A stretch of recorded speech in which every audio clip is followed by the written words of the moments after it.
হঠাৎ করে আজকে বিয়েটা হয়ে গেল। আজকে যে আমার বিয়ে হবে আমি নিজেও জানি না কি থেকে কি হয়ে গেল। সবচেয়ে অদ্ভুত ব্যাপারটা হলো, যার সাথে আমার বিয়েটা হয়েছে সে আর কেউ নয়, আমার চাচাতো বোন। আমার আপন চাচাতো বোনের সাথে বিয়েটা হয়েছে, যাকে আজকে সকালেও আমি আপু বলে ডেকেছি। সে এখন আমার বউ, আর এখন দাঁড়িয়ে আছি বাসার ছাদের উপর। আর আপু মানে আমার বউ বাসর ঘরে অপেক্ষা করছেন আমার জন্য। কিন্তু আপনারা কিছু বুঝতেছেন না তো। চলেন আপনাদের পুরো বিষয়টি বুঝিয়ে বলি কেমনে কি হয়েছে। আজ থেকে 2 সপ্তাহ আগে আমার চাচাতো বোন মানে তানিশার বিয়ে ঠিক হয়। আমরা সবাই ছেলেটাকে দেখি, সবার খুব পছন্দ হয়, তানিশাও খুব পছন্দ হয়। আর বিয়ের তারিখ ঠিক হয় আজকে। আর ছেলেটা খুব ভালো আর সুন্দর, বলা যায় সব দিক দিয়ে পারফেক্ট। কিন্তু কথাই বলে না, সবার কপালে আর সুখ থাকে না। তাই না হয়তো তানিশার কপালে ও এই সুখটা নাই। ও হ্যাঁ, আপনাদের আসল বিষয়টা বলি। আজ সকালে কিছু টুকটাক কাজ করছিলাম, চাচাতো বোন বলে কথা। তাছাড়া আপু আমার বড়। আমি অনেক মজা করছিলাম আর কাজ করেছিলাম, কিন্তু হঠাৎ আমার ফোনে আননোন নাম্বার থেকে ফোন আসে। আমি ফোনটা রিসিভ করে বলি, হ্যালো, কে বলছেন? আমি তানভীরের ছোট ভাই বলছি। রনি। তোমাদের আসতে আর কত সময় লাগবে? তানভীর ভাই হলো তানিশা অপুর হবু বর, আর রনি ওনার ছোট ভাই। আমাদের আর কখনো যাওয়া হবে না। আরে রনি, কান্না করছো কেন? কি হয়েছে তোমাদের? রাহি ভাই, আপনাকে কিভাবে কথাটা বলবো আমি নিজেও বুঝতে পারছি না। আরে কি হয়েছে সেটা তো আগে বলো। আর এইভাবেই বা কান্না করছো কেন আজকে এত সুন্দর একটা দিনে? ভাই, তানিশা আপুর কপালে হয়তো তানভীর ভাই নাই। কান্না করতে করতে বলতেছে মানে? তুমি কি বলতে চাচ্ছ একটু বুঝিয়ে বলো প্লিজ। তানভীর ভাই আর তানভীর ভাইয়ার কি হয়েছে বলো প্লিজ। ভাইয়া আর এই পৃথিবীতে নেই। কি কি বলছো তুমি এসব রনি? ভাইয়ের অ্যাক্সিডেন্ট হয়েছে। কি বলছো এসব? আমি ঠিকই বলছি।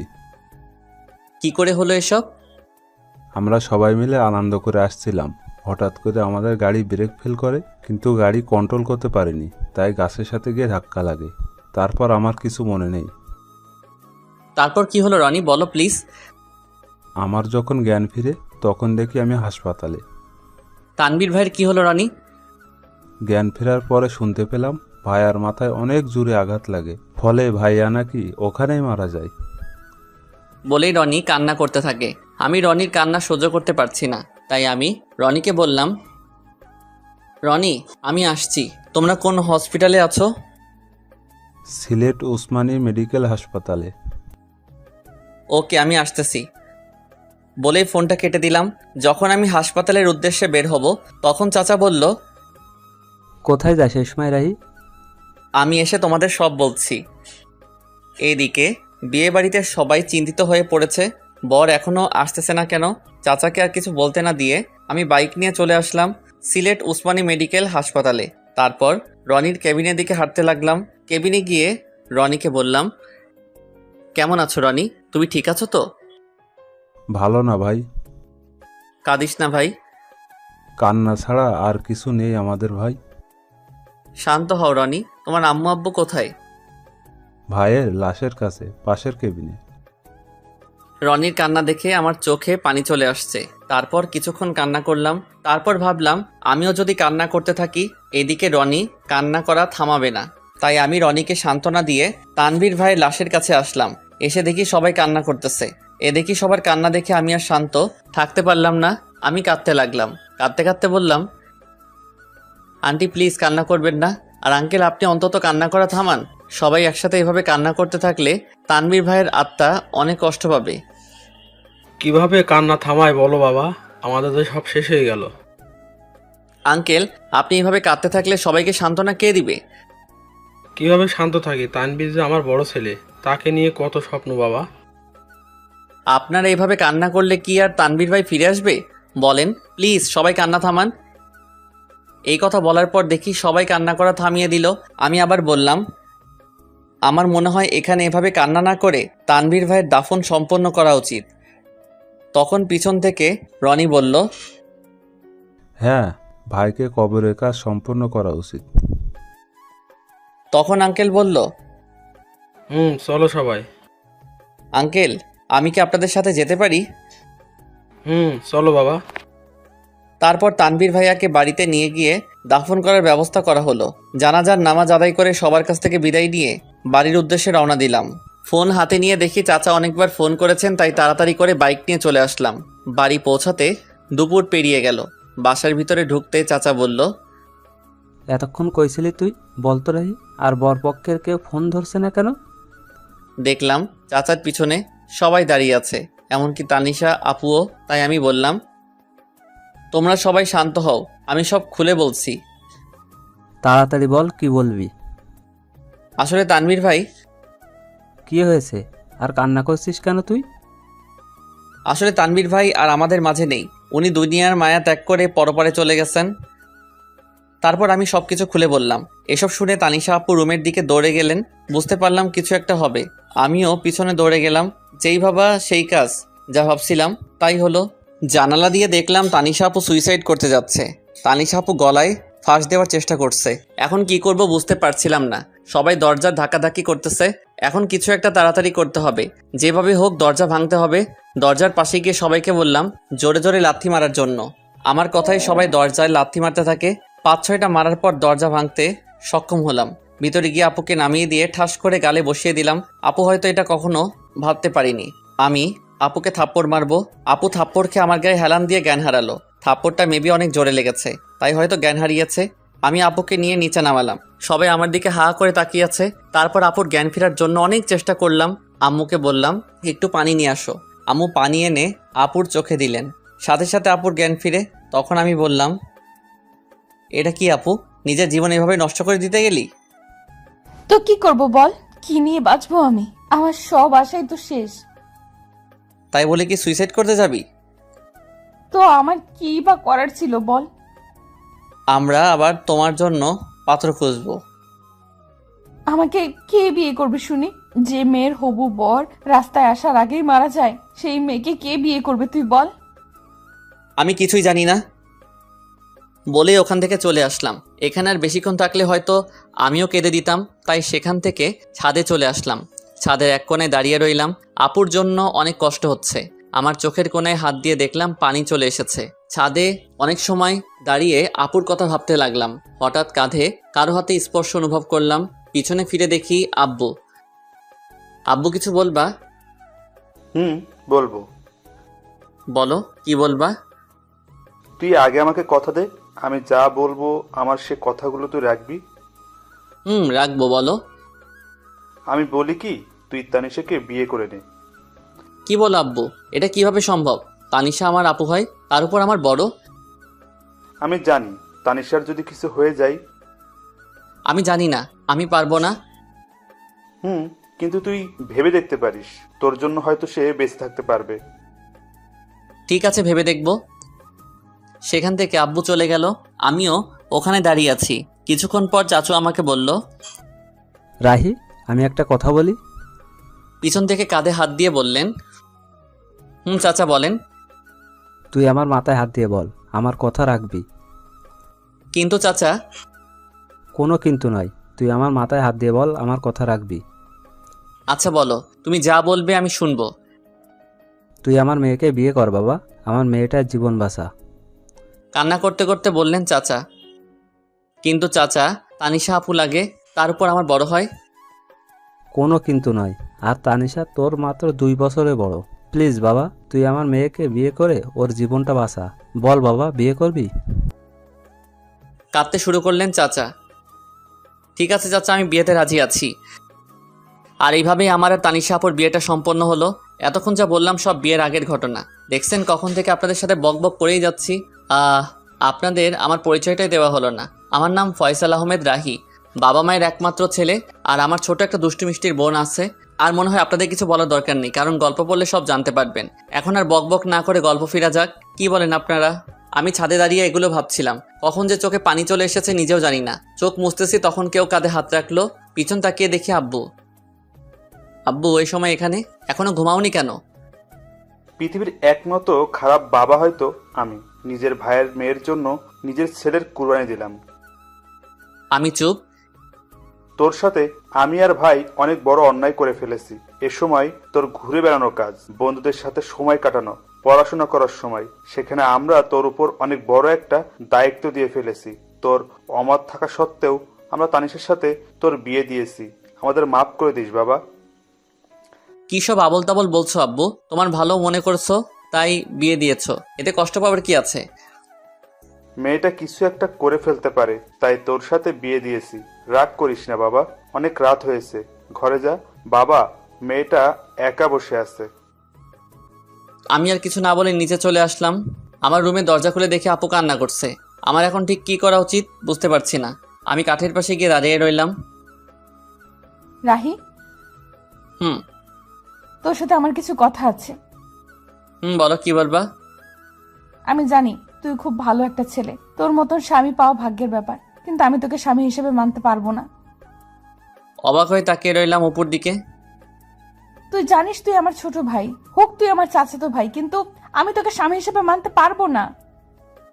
কিছু বললাম না। আমার মনে হয় তুই আমাকে বউ হিসেবে মানিস না। চুপ। তুই আমাকে প্রশ্ন করতে পারিস, আমি যদি স্বামী হিসেবে মানতে না পারি তাহলে বিয়ে করলাম কেন? হ্যাঁ, এটার জবাব দিয়ে দিচ্ছি। তোর সাথে বিয়ে না হলে হয়তো অন্য কারোর সাথে আমার বিয়েটা হতো, কিন্তু সে আমার মনের কষ্টটা বুঝতে পারতো না। আমার মনের অবস্থা শুধু তুই বুঝবি, অন্য কেউ না। আমি এখনো চুপচাপ দাঁড়িয়ে সব শুনছি।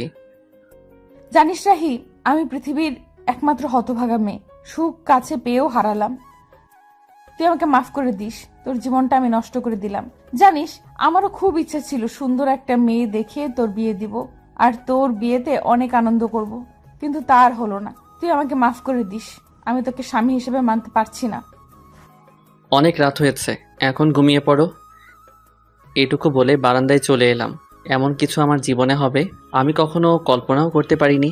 কিন্তু আমি ভেবেছিলাম আমার সাথে বিয়ে হলে কোনো আফসোস থাকবে না, সব কিছু গুছিয়ে নিতে সমস্যা হবে না। কিন্তু কি ভাবলাম আর কি হলো। আসলে সবার কপালে সুখ থাকে না, আমার কপালেও হয়তো নেই। আজ নিজের উপর খুব রাগ হচ্ছে, কিন্তু কি আর করব।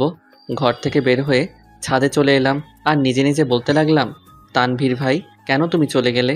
তোমার জন্য আপু কান্না করছে, হয়তো তোমাকে এই কয়দিনে তোমাকে ভালোবেসে ফেলছে। আর কি বলে জানো ভাই, তোমাকে ছাড়া আর কাউকে স্বামী হিসেবে মানতে পারবে না। সত্যি, কয়েকদিনে তোমাকে অনেক ভালোবেসে ফেলেছে, এমনকি আমাকেও স্বামী হিসেবে মানতে রাজি না। সত্যি ভাই, তুমি অনেক ভাগ্যবান ছিলে, আপুর মতো বউ পেতে যাচ্ছিলে। কথায় বলে না, সবার কপালে সুখ থাকে না, তেমনি তোমার কপালেও নেই, আমার কপালেও নেই। হায়রে কপাল আমাদের। এসব ভাবতে ভাবতে চোখের কোণায় আবারও হাত দিয়ে দেখি পানি। চোখে পানি মুছে পকেটে থাকা ফোনটা হাতে নিয়ে দেখি 2:45 বাজে। তাই আর ছাদে দাঁড়িয়ে না থেকে রুমে চলে এলাম। রুমে এসে দেখি এখনো আপু নাক টেনে টেনে কান্না করছে।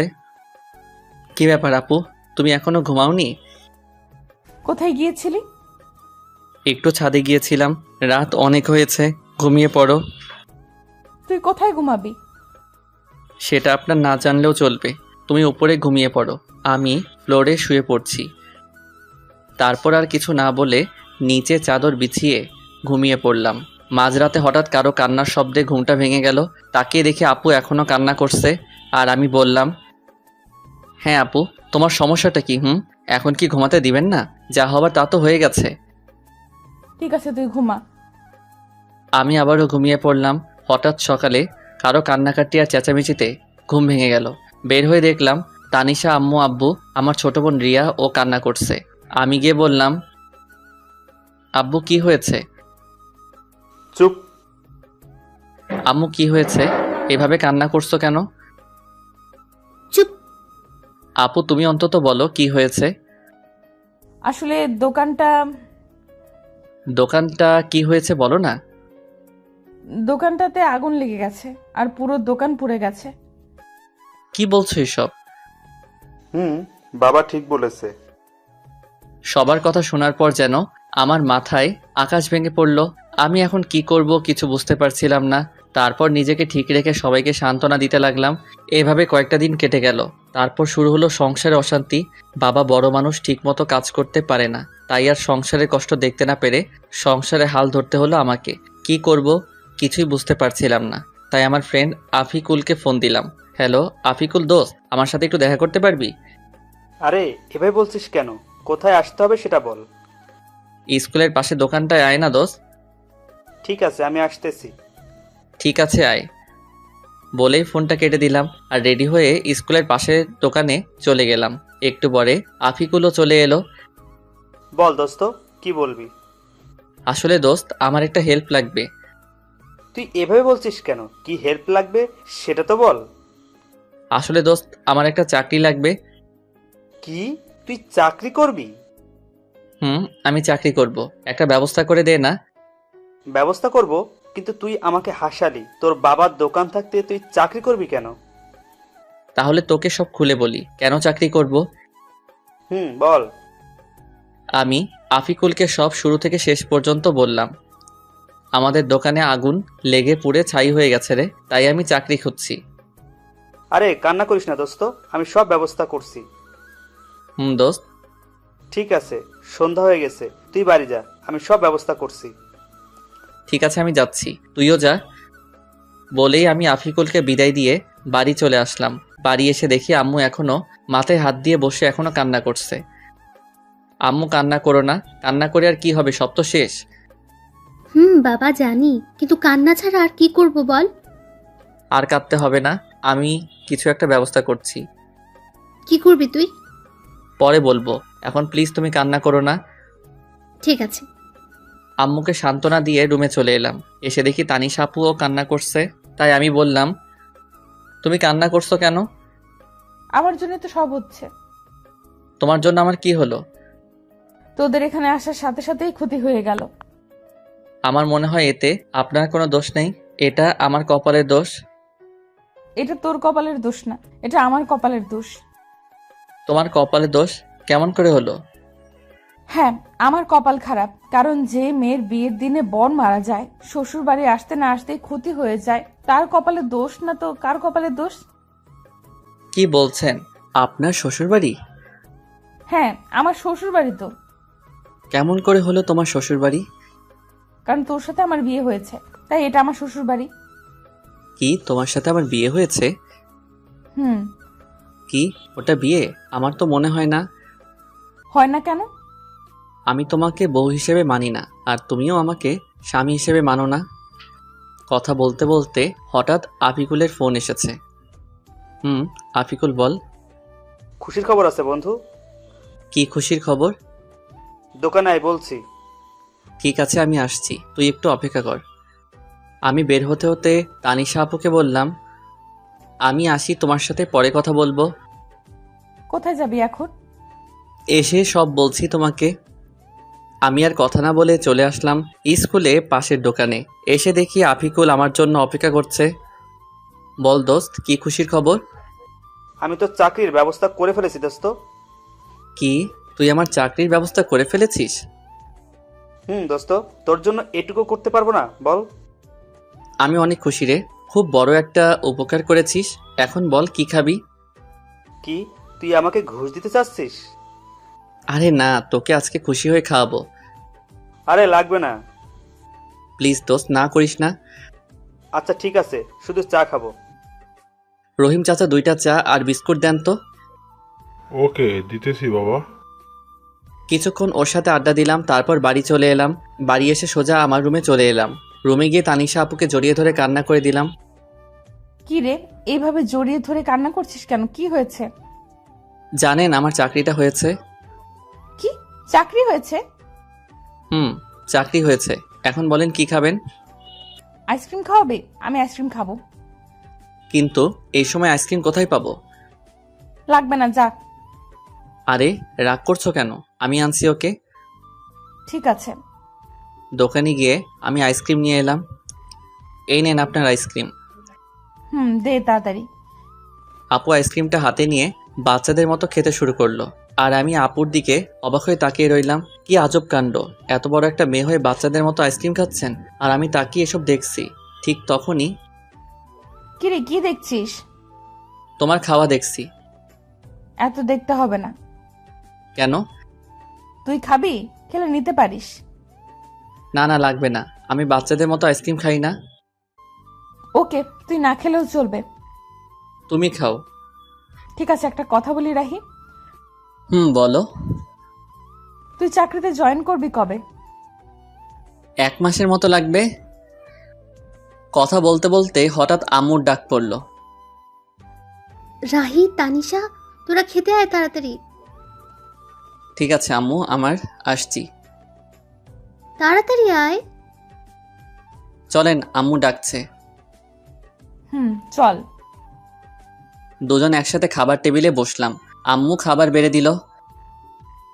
আম্মু, তুমিও খাও। আম্মু তুমিও বসো, একসাথে খাবো।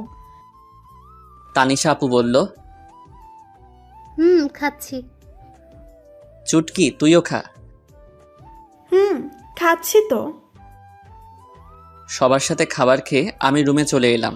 এসে একটু শুয়েছিলাম, তখনই আপু রুমে এলো। আপুকে দেখে আমি তাড়াতাড়ি করে নিচে বিছানা করে নিলাম, তারপর শুয়ে পড়লাম। আপুও বিছানায় শুয়ে পড়ল। কি আজব মেয়ে রে বাবা, স্বামীকে নিচে রেখে তিনি উপরে আরামে ঘুমাচ্ছে। ওই যে সবার কপালে সুখ থাকে না, তেমনি আমার কপালেও বউয়ের সুখ নেই। তাই আর কিছু না ভেবেই ঘুমিয়ে পড়লাম। সকালে ঘুম ভাঙলো আম্মুর ডাকে। রাহি বাবা, তাড়াতাড়ি ওঠ, আর ঘুমাতে হবে না। কেন আম্মু? আজকে তানিশাকে নিয়ে যাবি না? কোথায় যাব? কেন, তুই জানিস না? না তো। তানিশা মা তোকে কিছু বলেনি? না, আমাকে তো কিছু বলেনি। তানিশা মা, তুমি রাহিকে কিছু বলনি? না আম্মু, ভুলে গিয়েছিলাম। ঠিক আছে, তাহলে ওকে বলে নিচে আসো। ঠিক আছে আম্মু, আমরা আসছি। ওকে। ওই, আজকে আমাদের বাড়ি নিয়ে যাবি? আমি কেন নিয়ে যাব? তুমি একা যাও, আমি যেতে পারবো না। না, তুই আমার সাথে যেতে হবে। না, আমি পারবো না। কি, তুই যাবি না? যাব তো। আমি বুঝি না এ কেমন মেয়ে, আমাকে স্বামী হিসেবে মানে না, আবার সবসময় অধিকার ফলাতে আসে। আজাইরা পেঁচাল। কিরে, চুপ করে আছিস কেন? এমনি। ঠিক আছে, এখন রেডি হয়ে আয়। ঠিক আছে, তুমি যাও, আমি আসছি। তাড়াতাড়ি আয়, নাস্তা করব।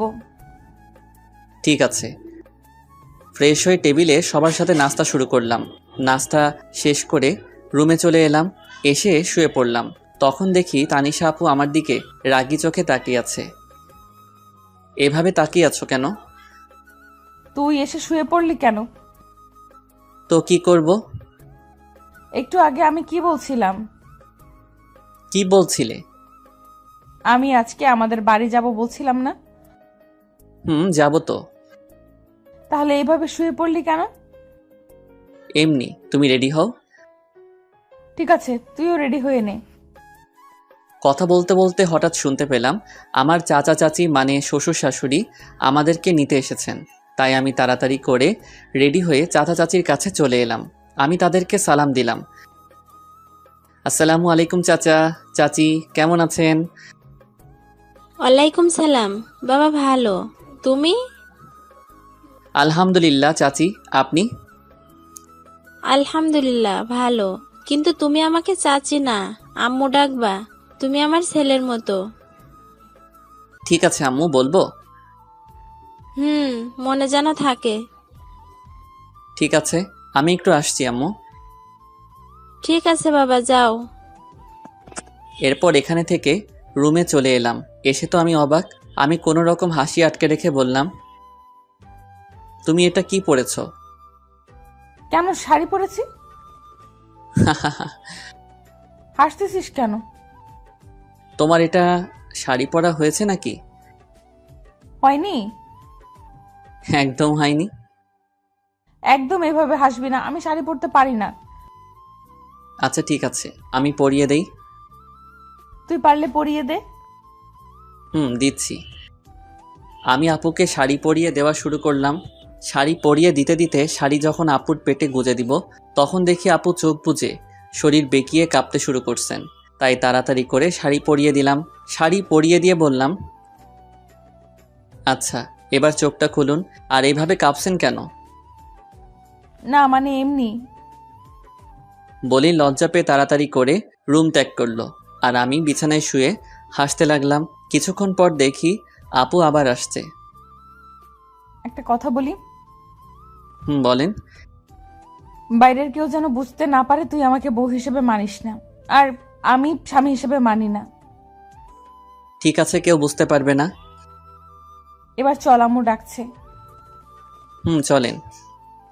শ্বশুরবাড়ি মধুর হাড়ি, যে খেয়েছে সে বুঝেছে কেমন তাদের খাতিরদারি। অতঃপর শ্বশুরবাড়ির উদ্দেশ্যে সবাই রওনা হলাম। আমাদের বাড়ি থেকে শ্বশুরবাড়ি, সরি, এখনও তো হয়নি, কারণ আপু আমাকে স্বামী হিসেবে মানেন না।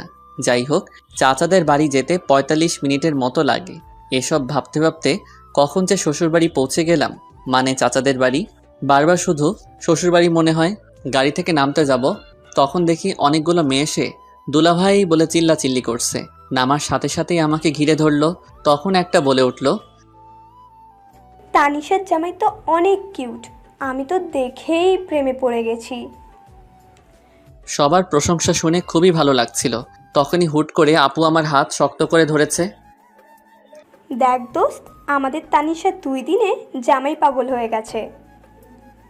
তানিশা আমার হাত ধরে ভিতরে নিয়ে এলো, তারপর সোজা আপুর রুমে নিয়ে গেল আর রাগে লুচির মতো ফুলতে লাগলো। তখন বলে উঠল, আপু, ওখানে অনেক আনন্দ পাচ্ছিলি তাই না? তা তো একটু শালি বলে কথা। ওদের সাথে আর কথা বলতে দেখলে পা ভেঙে দিব। যা এখন ফ্রেশ হয়ে আয়। ঠিক আছে। আমি ফ্রেশ হতে চলে গেলাম। ফ্রেশ হয়ে গিয়ে সোফায় বসে পড়লাম। তখনই সব শালি আমাকে ঘিরে বসে পড়ল আর একে একে সবাই পরিচয় দিতে থাকে। সবার সাথে কথা বলছিলাম, তখনই আপু সবাইকে সরিয়ে আমার পাশে বসে পড়ল। এটা দেখে সবাই তো অবাক, তার থেকে বেশি অবাক তো আমি হয়েছি। আপু আমার হাত শক্ত করে ধরে সবার সাথে কথা বলতে থাকে। কি আজব রে ভাই, স্বামী হিসেবে মানতে তো রাজি না, তার উপর এমন অবস্থা। যাই হোক, সবার সাথে আড্ডা দিতে দিতে অনেক রাত হয়ে যায়। তারপর খাওয়া দাওয়া শেষ করে আপুর রুমে এসে চাদর বিছিয়ে নিচে শুয়ে পড়লাম। তখনই আপু বলে উঠল, রাহে, তোকে নিচে শুতে হবে না। কেন? আমি নিচে ঘুমাই, তুই উপরে ঘুমা। লাগবে না, আমি নিচে ঘুমাতে পারবো। তোকে যা বলছি তাই কর, বেশি কথা বলিস কেন? আচ্ছা ঠিক আছে। আমি আর কথা না বাড়িয়ে উপরে শুয়ে পড়লাম। সকালে কানের কাছে নিঃশ্বাসের শব্দ আসতেছে। চোখ খুলে তো আমি অবাক, কত সুন্দর করে আপু আমাকে জড়িয়ে ধরেছে আর আমার ঠোঁটের একেবারে কাছে আপুর ঠোঁট। এসব দেখে আমি আর নিজেকে কন্ট্রোল করতে পারছিলাম না, তাই আপুর ঠোঁট আমার ঠোঁট এক করে দিলাম। কিছুক্ষণ পর আপু চমকে ওঠে। তারপর আপু আমাকে ছাড়িয়ে নিয়ে বলল, সরি, আসলে রাতে বৃষ্টির সময় ভয় করছিল, তাই এসে শুয়েছিলাম। একথা বলে আপু লজ্জা পেয়ে ফ্রেশ হতে চলে গেল। আর আমি ভাবতে লাগলাম, কি মেয়েকে আল্লাহ আমার কপালে দিয়েছে। তখনই আপু বাথরুমে থেকে ফ্রেশ হয়ে বের হয়েছে। আমি শুয়ে দেখছি আপু ফ্রেশ হয়ে ড্রেসিং টেবিলের সামনে চুল ঠিক করছে। আমি শুধু আপুকে দেখছি। আসলে যত দেখছি ততই আপুর প্রতি কেমন একটা ফিলিংস হচ্ছে। আপুর প্রতি ফিলিংস হচ্ছে হোক, আপু আমাকে স্বামী না মানা লোক। আসলে আপুকে এই মুহূর্তে যেই ছেলে দেখতো পুরাই পাগল হয়ে যেত, এত সুন্দর লাগছে আপুকে। ঠিক তখনই আপু আমার দিকে এগিয়ে আসছে আর আমি ঘুমের ভান ধরে শুয়ে আছি। কি আর কত ঘুমাবি, ওঠ। চুপ করে রইলাম। কিরে, শুনতে পাচ্ছিস না? কি বলো? ফ্রেশ হয়ে আয়, নাস্তা করতে হবে, যা। যাচ্ছি, তুমি যাও। আমি বসে আছি, তুই ফ্রেশ হয়ে আয়। ফ্রেশ হয়ে এসে দেখি আপু এখনো বসে আছে। তখন আমি বললাম, চলেন। চল। রুমে থেকে বের হব, তখনই আপু আমাকে শক্ত করে হাত চেপে ধরে নিয়ে গেল। আমি কিছু বুঝলাম না। এসব দেখে সবাই আমাদের দিকে হা করে তাকিয়ে আছে, মনে হয় আমরা এলিয়েন। সবার কাছে যেতেই দেখি সবাই মুচকি মুচকি হাসছে। এসব দেখে আমার খুব লজ্জা লাগতে শুরু করলো আর নিজেকে জোকার মনে হচ্ছে, কিন্তু কি আর করার। মাথা নিচু করে টেবিলে বসে পড়লাম। তারপর শুরু হলো জামাই আদর।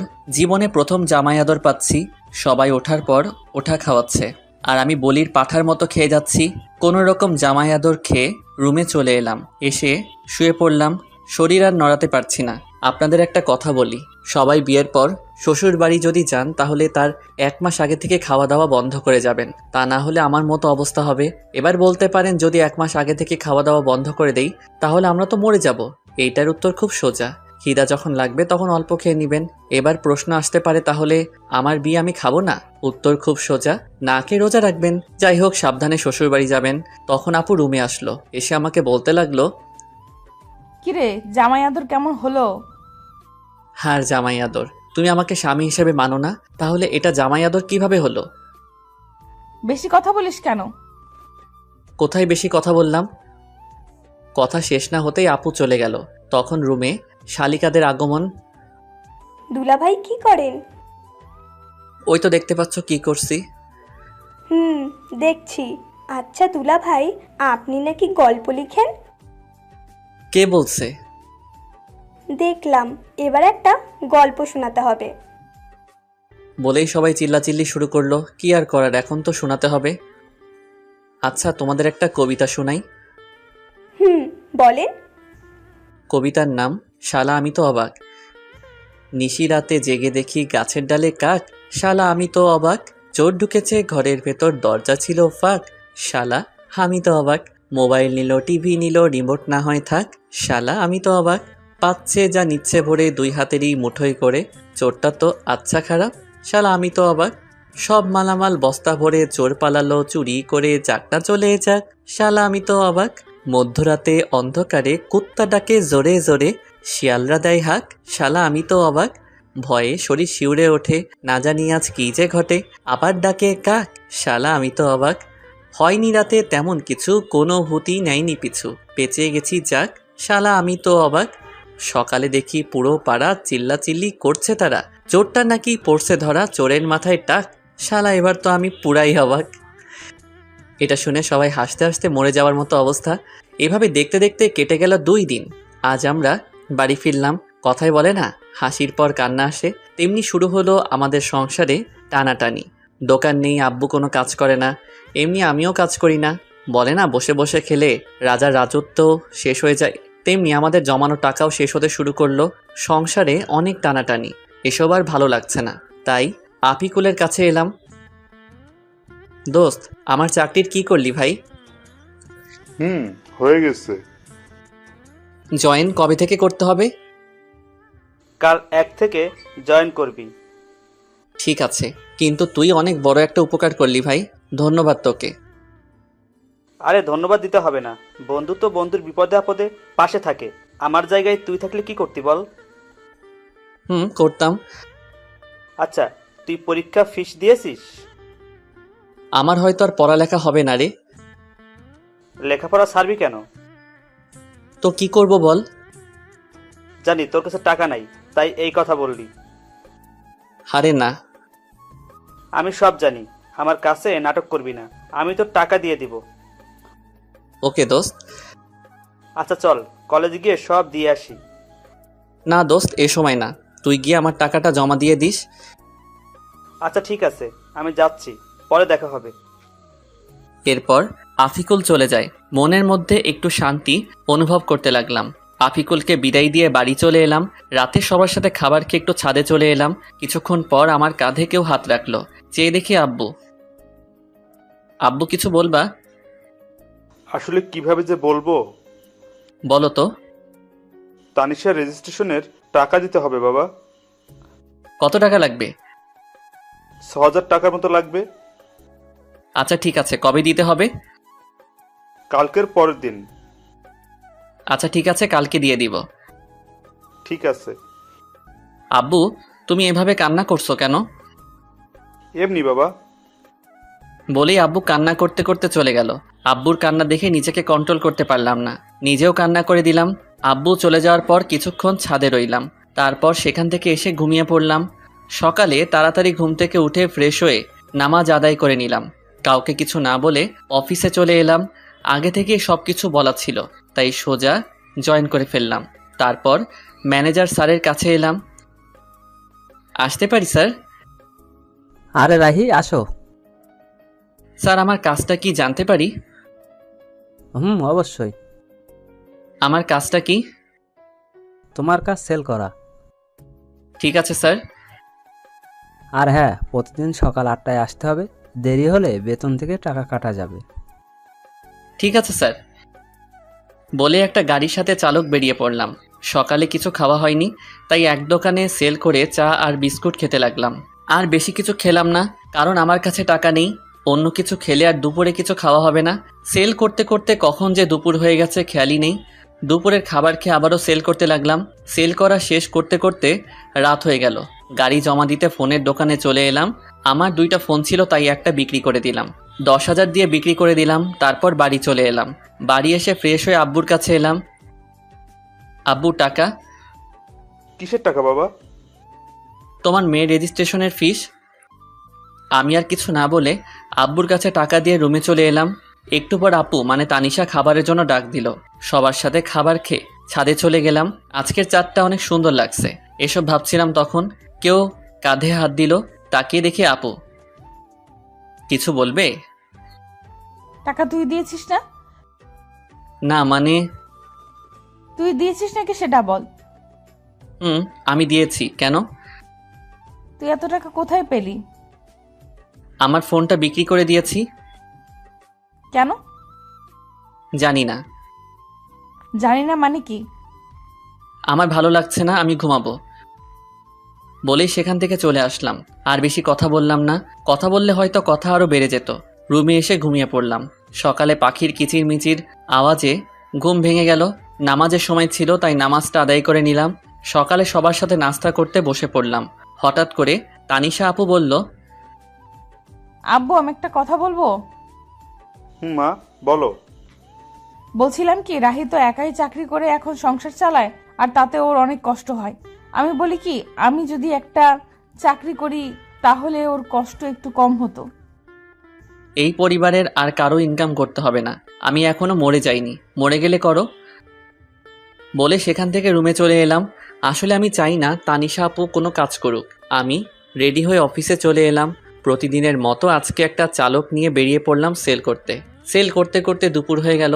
তখন সাথে থাকা সোহাগ ভাই বললেন, ভাই চলেন কিছু খেয়ে আসি। চলো। দোকানে বসে পাউরুটি খাচ্ছিলাম। সামনে চেয়ে দেখি কেউ আমার দিকে তাকিয়ে আছে। ভালো করে তাকিয়ে দেখি আব্বু ওর ফ্রেন্ডের সাথে দাঁড়িয়ে আছে। তাই আমি তাড়াতাড়ি খেয়ে সোহাগ ভাইকে নিয়ে চলে এলাম। তারপর আবার দোকানে সেল করতে লাগলাম। সেল করতে করতে রাত হয়ে গেল। গাড়ি জমা দিয়ে হাঁটছিলাম। পকেটে হাত দিয়ে দেখি টাকা নেই, তাই বাধ্য হয়ে হাতের ঘড়িটা বিক্রি করে দিলাম। বাড়ি এসে সোজা রুমে চলে এলাম। ফ্রেশ হয়ে সবার সাথে খাবার টেবিলে বসে পড়লাম। খাওয়া দাওয়া শেষ করে ছাদে চলে গেলাম। ছাদে আসি কারণ আমার মন খারাপ থাকলে ছাদে এসে সময় কাটাই আর চাঁদ দেখতে থাকি। অনেক সময় থাকার পর রুমে আসলাম। খেতা বালিশ নিয়ে নিচে শুতে যাব, তখনই একটা কথা বলতাম। বলেন। তুই উপরে ঘুমা, আমি নিচে ঘুমাই। আমি কাপুরুষ নই। একটা মেয়েকেই নিচে ঘুমাতে দিয়ে আমি উপরে ঘুমাবো, আপনি ঘুমান। আর কথা না বলে ঘুমিয়ে পড়লাম।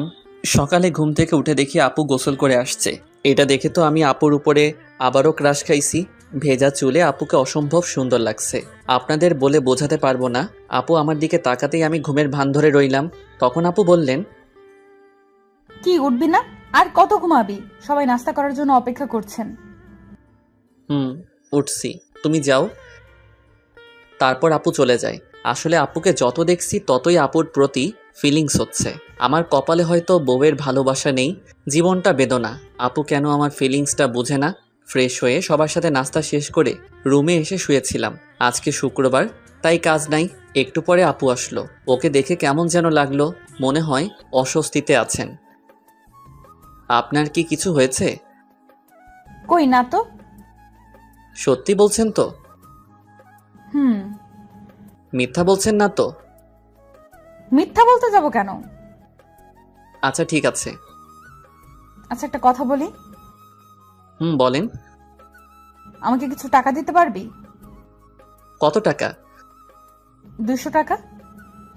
ওই দিন হাতঘড়ি বিক্রি করে যা পেয়েছিলাম ওই টাকা আপুকে দিয়ে দিলাম। আজকে ছুটি, তাই একটু ঘুম দিলাম। বিকালে একটু ঘুরতে বের হলাম বন্ধুদের সাথে আড্ডা দিতে। মাগরিবের আজান হয়ে গেল, তাই নামাজটা আদায় করে রুমে চলে এলাম। রুমে আসতেই দেখলাম আপু বাথরুম থেকে বের হচ্ছে। আপুকে দেখে একটু সন্দেহ হচ্ছে। আজ এমন তো আগে কখনো মনে হয়নি। এতক্ষণ কোথায় ছিলি? এই একটু বাইরে ঘুরছিলাম। আমাকে নিয়ে গেলি না কেন? আপনাকে নিয়ে যাব কেন? কেন, আমি যেতে পারি না বুঝি? না, আমার সাথে যেতে পারেন না। আমাকে তো স্বামী হিসেবে মানেন না। তোর সাথে ঘুরতে না যাওয়ার কি আছে? ওকে সামনের ছুটির দিন নিয়ে যাব। লাগবে না, আমি তোর সাথে যাব না। ওকে না গেলে আমার কি, আর কত আছে যাওয়ার জন্য? ওই কি বললি? কই কিছু না। আমি যাব। এখন না বললেন যাবেন না? এখন যাব, তোর কোনো সমস্যা? না সমস্যা নেই। তারপর রাতে খাবার খেয়ে ঘুমিয়ে পড়লাম। পরের দিন ভোর সকালে ঘুম ভাঙলো। ঘুম থেকে উঠে নামাজ আদায় করে নিলাম। তারপর একটু গ্রামটা ঘুরে দেখতে লাগলাম। সকালের আবহাওয়া মনটা অনেক ভালো করে দেয়। কত সুন্দর লাগে সকালবেলা। কিছুক্ষণ গ্রামটা ঘোরাঘুরি করে রুমে চলে এলাম। এসে দেখি আপু এখনো ঘুমিয়ে আছে। ভাবলাম ঠেকে দিব কিনা, অত কিছু না ভেবে ডাক দিলাম, আপু উঠেন, সকাল হয়ে গেছে। আর কত ঘুমাবেন? ওই আপু উঠবেন না? কি হয়েছে আম্মু, এত সকাল সকাল ডাকছো কেন? হেদি কয় কি আমি নাকি তার আম্মু? আরে আমি রাহি। ও তুই? কখন থেকে ডাকছি, উঠছেনই তো না। সরি।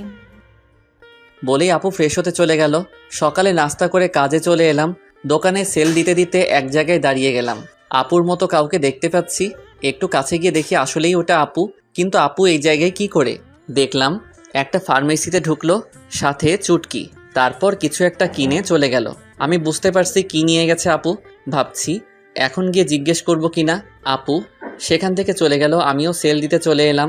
রাতে খাবার খেয়ে রুমে আসলাম আর আপুর জন্য অপেক্ষা করতে লাগলাম। কিছুক্ষণ পর দেখি আপু রুমে আসলো। চোখ মুখ কেমন যেন হয়ে গেছে। নিজেকে একটু সাহসী বানিয়ে বললাম, আপনার সাথে কিছু কথা ছিল। বল। আপনি আজ 11টার সময় কোথায় ছিলেন? আমার কথায় কিছুটা ভয় পেয়ে গেল আপু। বান্ধবীদের সাথে কেন? না এমনি। আপনি ঠিক আছেন তো? হুম, ঠিকই তো আছি। না আপনি ঠিক নেই। আমার কাছ থেকে কিছু কি লুকাতে চাচ্ছেন? কি লুকাবো আমি? তুই কিসের কথা বলছিস? এইটার কথা বলছি, প্যাকেটটা সামনে ধরে। আসলে আপনারা হয়তো বুঝতে পারছেন না কিসের প্যাকেটের কথা বলছি। ওইটা প্যাড ছিল। অনেকে হয়তো এখন বুঝতে পারছেন। এসব বলায় আপু কিছুটা লজ্জা পেয়ে যায়। লুকানো কি আছে এসব? জানি আপনি আমাকে স্বামী হিসেবে মানেন না, কিন্তু নিজের সমস্যার কথা তো বলতে পারেন না। এখন আমাকে বিশ্বাস করে উঠতে পারেননি? না তেমন কিছু না, আসলে বলতে লজ্জা লাগছিল। লজ্জার কি আছে এতে শুনি? কবে থেকে শুরু হয়েছে? 2 দিন হলো। ওকে তুমি এখানে বসো, আমি আসছি। আপুর জন্য গরম পানি করে নিয়ে আসলাম। কি ওগুলো? আপনার জন্য গরম পানি নিয়ে এসেছি। তুই এত কষ্ট করতে গেলি কেন? আমি করে নিতাম। তা তো জানি। কত ব্যথা সহ্য করে হাসি মুখে কথা বলছেন। আপনার আর কয়েকদিন কিছু করতে হবে না, রেস্ট নিন। তুই এত ভালো কেন? সবার কত খেয়াল রাখিস, আমার পিরিয়ডের কথা শুনে এত কেয়ার করছিস। যদিও তোকে স্ত্রীর অধিকার দেইনি, যদি দিতাম আরো কত কিছু করতে আমার জন্য। সরি রাহি, আমি জানি তুই অনেক ভালো। তোর মতো স্বামী সবার কপালে জোটে না, কিন্তু আমি কেন যে তোকে মেনে নিতে পারছি না। কি ভাবছেন? কিছু না, তুই ঘুমিয়ে পড়। না যদি আপনার কিছু লাগে। লাগবে না, দরকার হলে তোকে ডাক দিব। ওকে। তারপর আমি ঘুমিয়ে পড়লাম। পরের দিন আর কাজে যাইনি। আপুর শরীরটা খারাপ হয়ে পড়ছিল, তাই সারাদিন আপুর পাশে ছিলাম। যখন যেটা লাগে সব করলাম। ইস, যদি আমাকে স্বামী হিসেবে মেনে নিত তাহলে এই মুহূর্ত আরো কত সুন্দর হতো। আমার কপালটাই খারাপ। আচ্ছা, ও কি বুঝে না আমি ওকে কতটা ভালোবেসে ফেলেছি? এক মুহূর্ত ভালো লাগে না আপুকে ছাড়া। রাতে আবার আপুর জন্য গরম পানি করলাম। তারপর ওষুধ খাইয়ে দিয়ে ঘুম পাড়িয়ে দিলাম। আমিও ঘুমাতে আসলাম। রাহি, বলেন। তোকে একটা কথা বলার ছিল। কি? আমি প্রথম দিন তোকে একটা কথা বলেছিলাম, আমি তোকে স্বামী হিসেবে মানতে পারবো না। কিন্তু এতদিন তোকে কাছে থেকে দেখেছি, তোর কেয়ার গুলো দেখে সত্যি আমি তোকে অনেক ভালোবেসে ফেলেছি। প্লিজ তুই আমাকে তোর স্ত্রী হিসেবে গ্রহণ কর। আমিও তো আপনাকে প্রথম দিন থেকেই ভালোবেসে ফেলেছি। কি এতদিন বলিসনি কেন? আমি কি জানতাম আপনিও আমাকে ভালোবাসেন? এখন তো জানলি। এখনো কি আপনি বলবি? আচ্ছা ঠিক আছে, তুমি করে বলবো। ও, ওদিকে আসছিস কেন? আপনিটাকে তুমি করতে হবে তো। আপুর এমন কথা শুনে আমার তো খুশিতে হিরো আলমের গান লাগাই নাচতে ইচ্ছে করতেছে। মনে সাহস নিয়ে আপুর ঠোঁটের কাছে আমার ঠোঁট এক করতে যাব, ঠিক তখনই চমকে উঠেছিলাম। আপু আমাকে থাপ্পড় মারলো কেন? তখনই চোখ খুলে দেখি এইটা ছিল স্বপ্ন। মনটাই খারাপ হয়ে গেল। কত সুন্দর একটা স্বপ্ন দেখলাম, এটা যদি বাস্তবে হতো তাহলে কেমন হতো। কিন্তু ওই যে আমার কপাল খারাপ, চারদিকে তাকিয়ে দেখি সকাল হয়ে গেছে। বিছানায় চোখ যেতেই দেখলাম আপু কত সুন্দর করে ঘুমাচ্ছে, ছোট বাচ্চাদের মতো করে। দেখলেই তো পাগল হয়ে যাওয়ার মতো অবস্থা, কিন্তু কিছু করার নেই। এত রোমান্টিক হওয়া আমার জন্য মানায় না। তাই গিয়ে আপুকে ডাক দিলাম, আপু উঠুন, সকাল হয়ে গেছে। হুম, আপনার শরীরে কেমন আছে এখন? ভালো। আপুকে তুলে আমি ফ্রেশ হয়ে খাবার টেবিলে চলে এলাম। দেখি আব্বু বসে আছে। রাহি, তোর সাথে কিছু কথা আছে। বলো আব্বু। আমাদের দোকানটা নতুন করে শুরু করবো ভাবছি। আব্বু, এটা তো ভালো কথা। দোকানটা চালু হলে তোকে আর চাকরি করতে হবে না, লেখাপড়া কমপ্লিট করবি আর তানিশা মার খেয়াল রাখবি। আব্বু, পরেরটা পরে দেখা যাবে, আগে তো শুরু করো। হুম এভাবেই আমাদের জীবনটা চলছিল। আপু আগের থেকে বেশি আমার উপর রাগ দেখায়, আবার অধিকারও খাটায়। মনে হয় যেন সত্যি আমি ওর বর। কখনো মনে হয় মেনে নিয়েছে, আবার কখনো মনে হয় এগুলো সবাইকে দেখানোর জন্য করছে। একদিন আপু বলল, চল আজকে আমরা ঘুরতে যাই। কোথায় যাবেন? চা বাগান দেখতে যাই। আমার ভালো লাগছে না। কি? আরেকবার বল, দেখ আমি তোর কি অবস্থা করি। আচ্ছা চলেন। এই তো গুড বয়। এ কেমন মেয়ে রে বাবা, একবার রাগ দেখায় আবার রাগ নেই, সব শেষ হয়ে যায়। ও আল্লাহ, কেমন মেয়ের পাল্লাই ফেললে। স্বামী হিসেবে মানে না, কিন্তু স্বামীর অধিকার ঠিক কাটায়। মন চায় কচু গাছের লগে ফাঁস দিয়ে মরে যায়। আল্লাহ আমায় উঠাই লও। আমি রেডি হয়ে আপুর জন্য অপেক্ষা করতে লাগলাম। মেয়েদের এই একটাই জিনিস, কোথাও যাইতে হলে মেকআপ নামের জিনিস তাদের দিতে হইব। কত সময় ধরে অপেক্ষা করতেছি, আসার কোনো নামই নেই। হলো আপনার? এই তো চল। আপুর দিকে তাকাতেই আবারও ক্রাশ খেলাম। নীল জামার সাথে ম্যাচিং করে চুড়ি, চোখে কাজল, অসম্ভব সুন্দর লাগছে, পরীর মতো লাগছে। কি আর বলমু ভাই, এগুলো শুধু নাটকে আর গল্পেই সম্ভব। জীবনে তো একটা পরীর মতো সুন্দর মাইয়া দেখলাম না, পরী নামের পেতনি দেখছি। কি হলো, হা করে কি দেখছিস? পরী দেখি। এখানে পরি পাইলি কই? আমার সামনে। মুখ ফসকে কথাটা বলে ফেললাম। আমার কথা শুনে আপু কিছুটা লজ্জা পেয়ে যায়। আর পরি দেখতে হবে না, চল। চলেন। তারপর আমি গিয়ে আমার বাইকটা বের করলাম। আপু এসে দাঁড়িয়ে আছে। উঠবেন না? উঠছি তো। বলেই আপু বাইকে উঠে আমার কাঁধে হাত রাখলো। কাঁধে হাত দিতেই অন্যরকম অনুভূতি হচ্ছিল। এই প্রথম বাইকে কোনো মেয়েকে নিয়ে উঠলাম। চাচাতো বউকে নিয়ে বাইক চালাচ্ছি, খুব ফিলিংস হচ্ছে। এই ফিলিংসটা আপনাদের বলে বোঝাতে পারবো না। তারপর বাইকটা স্টার্ট করে চালাতে শুরু করলাম। কিছুক্ষণ পর বাইকের স্পিডটা একটু বাড়িয়ে দিতেই আপু আমাকে শক্ত করে জড়িয়ে ধরে। এতক্ষণ এটাই তো চাইছিলাম, নরম শরীরের স্পর্শ, খুব ভালো লাগছিল। কিছুক্ষণ পর আমরা শ্রীমঙ্গল বদ্ধভূমি 71 চলে আসলাম, চায়ের রাজধানী শ্রীমঙ্গল। আমরা বাইক থেকে নামতেই আপু আমার হাত শক্ত করে জড়িয়ে হাঁটতে লাগলো। খুব ভালো লাগছিল তখন। আপু নীরবতা ভেঙে বলল, রাহি, বলেন। সরি। সরি মানে কেন? আমি তোকে মন থেকে স্বামী হিসেবে মানি না, কিন্তু সব সময় তোর উপর অধিকার দেখাই। না ঠিক আছে, আমি কিছু মনে করি না, সব আমার কপালের দোষ। এমন করে বলছিস কেন? কেমন করে বললাম আবার? কিছু না।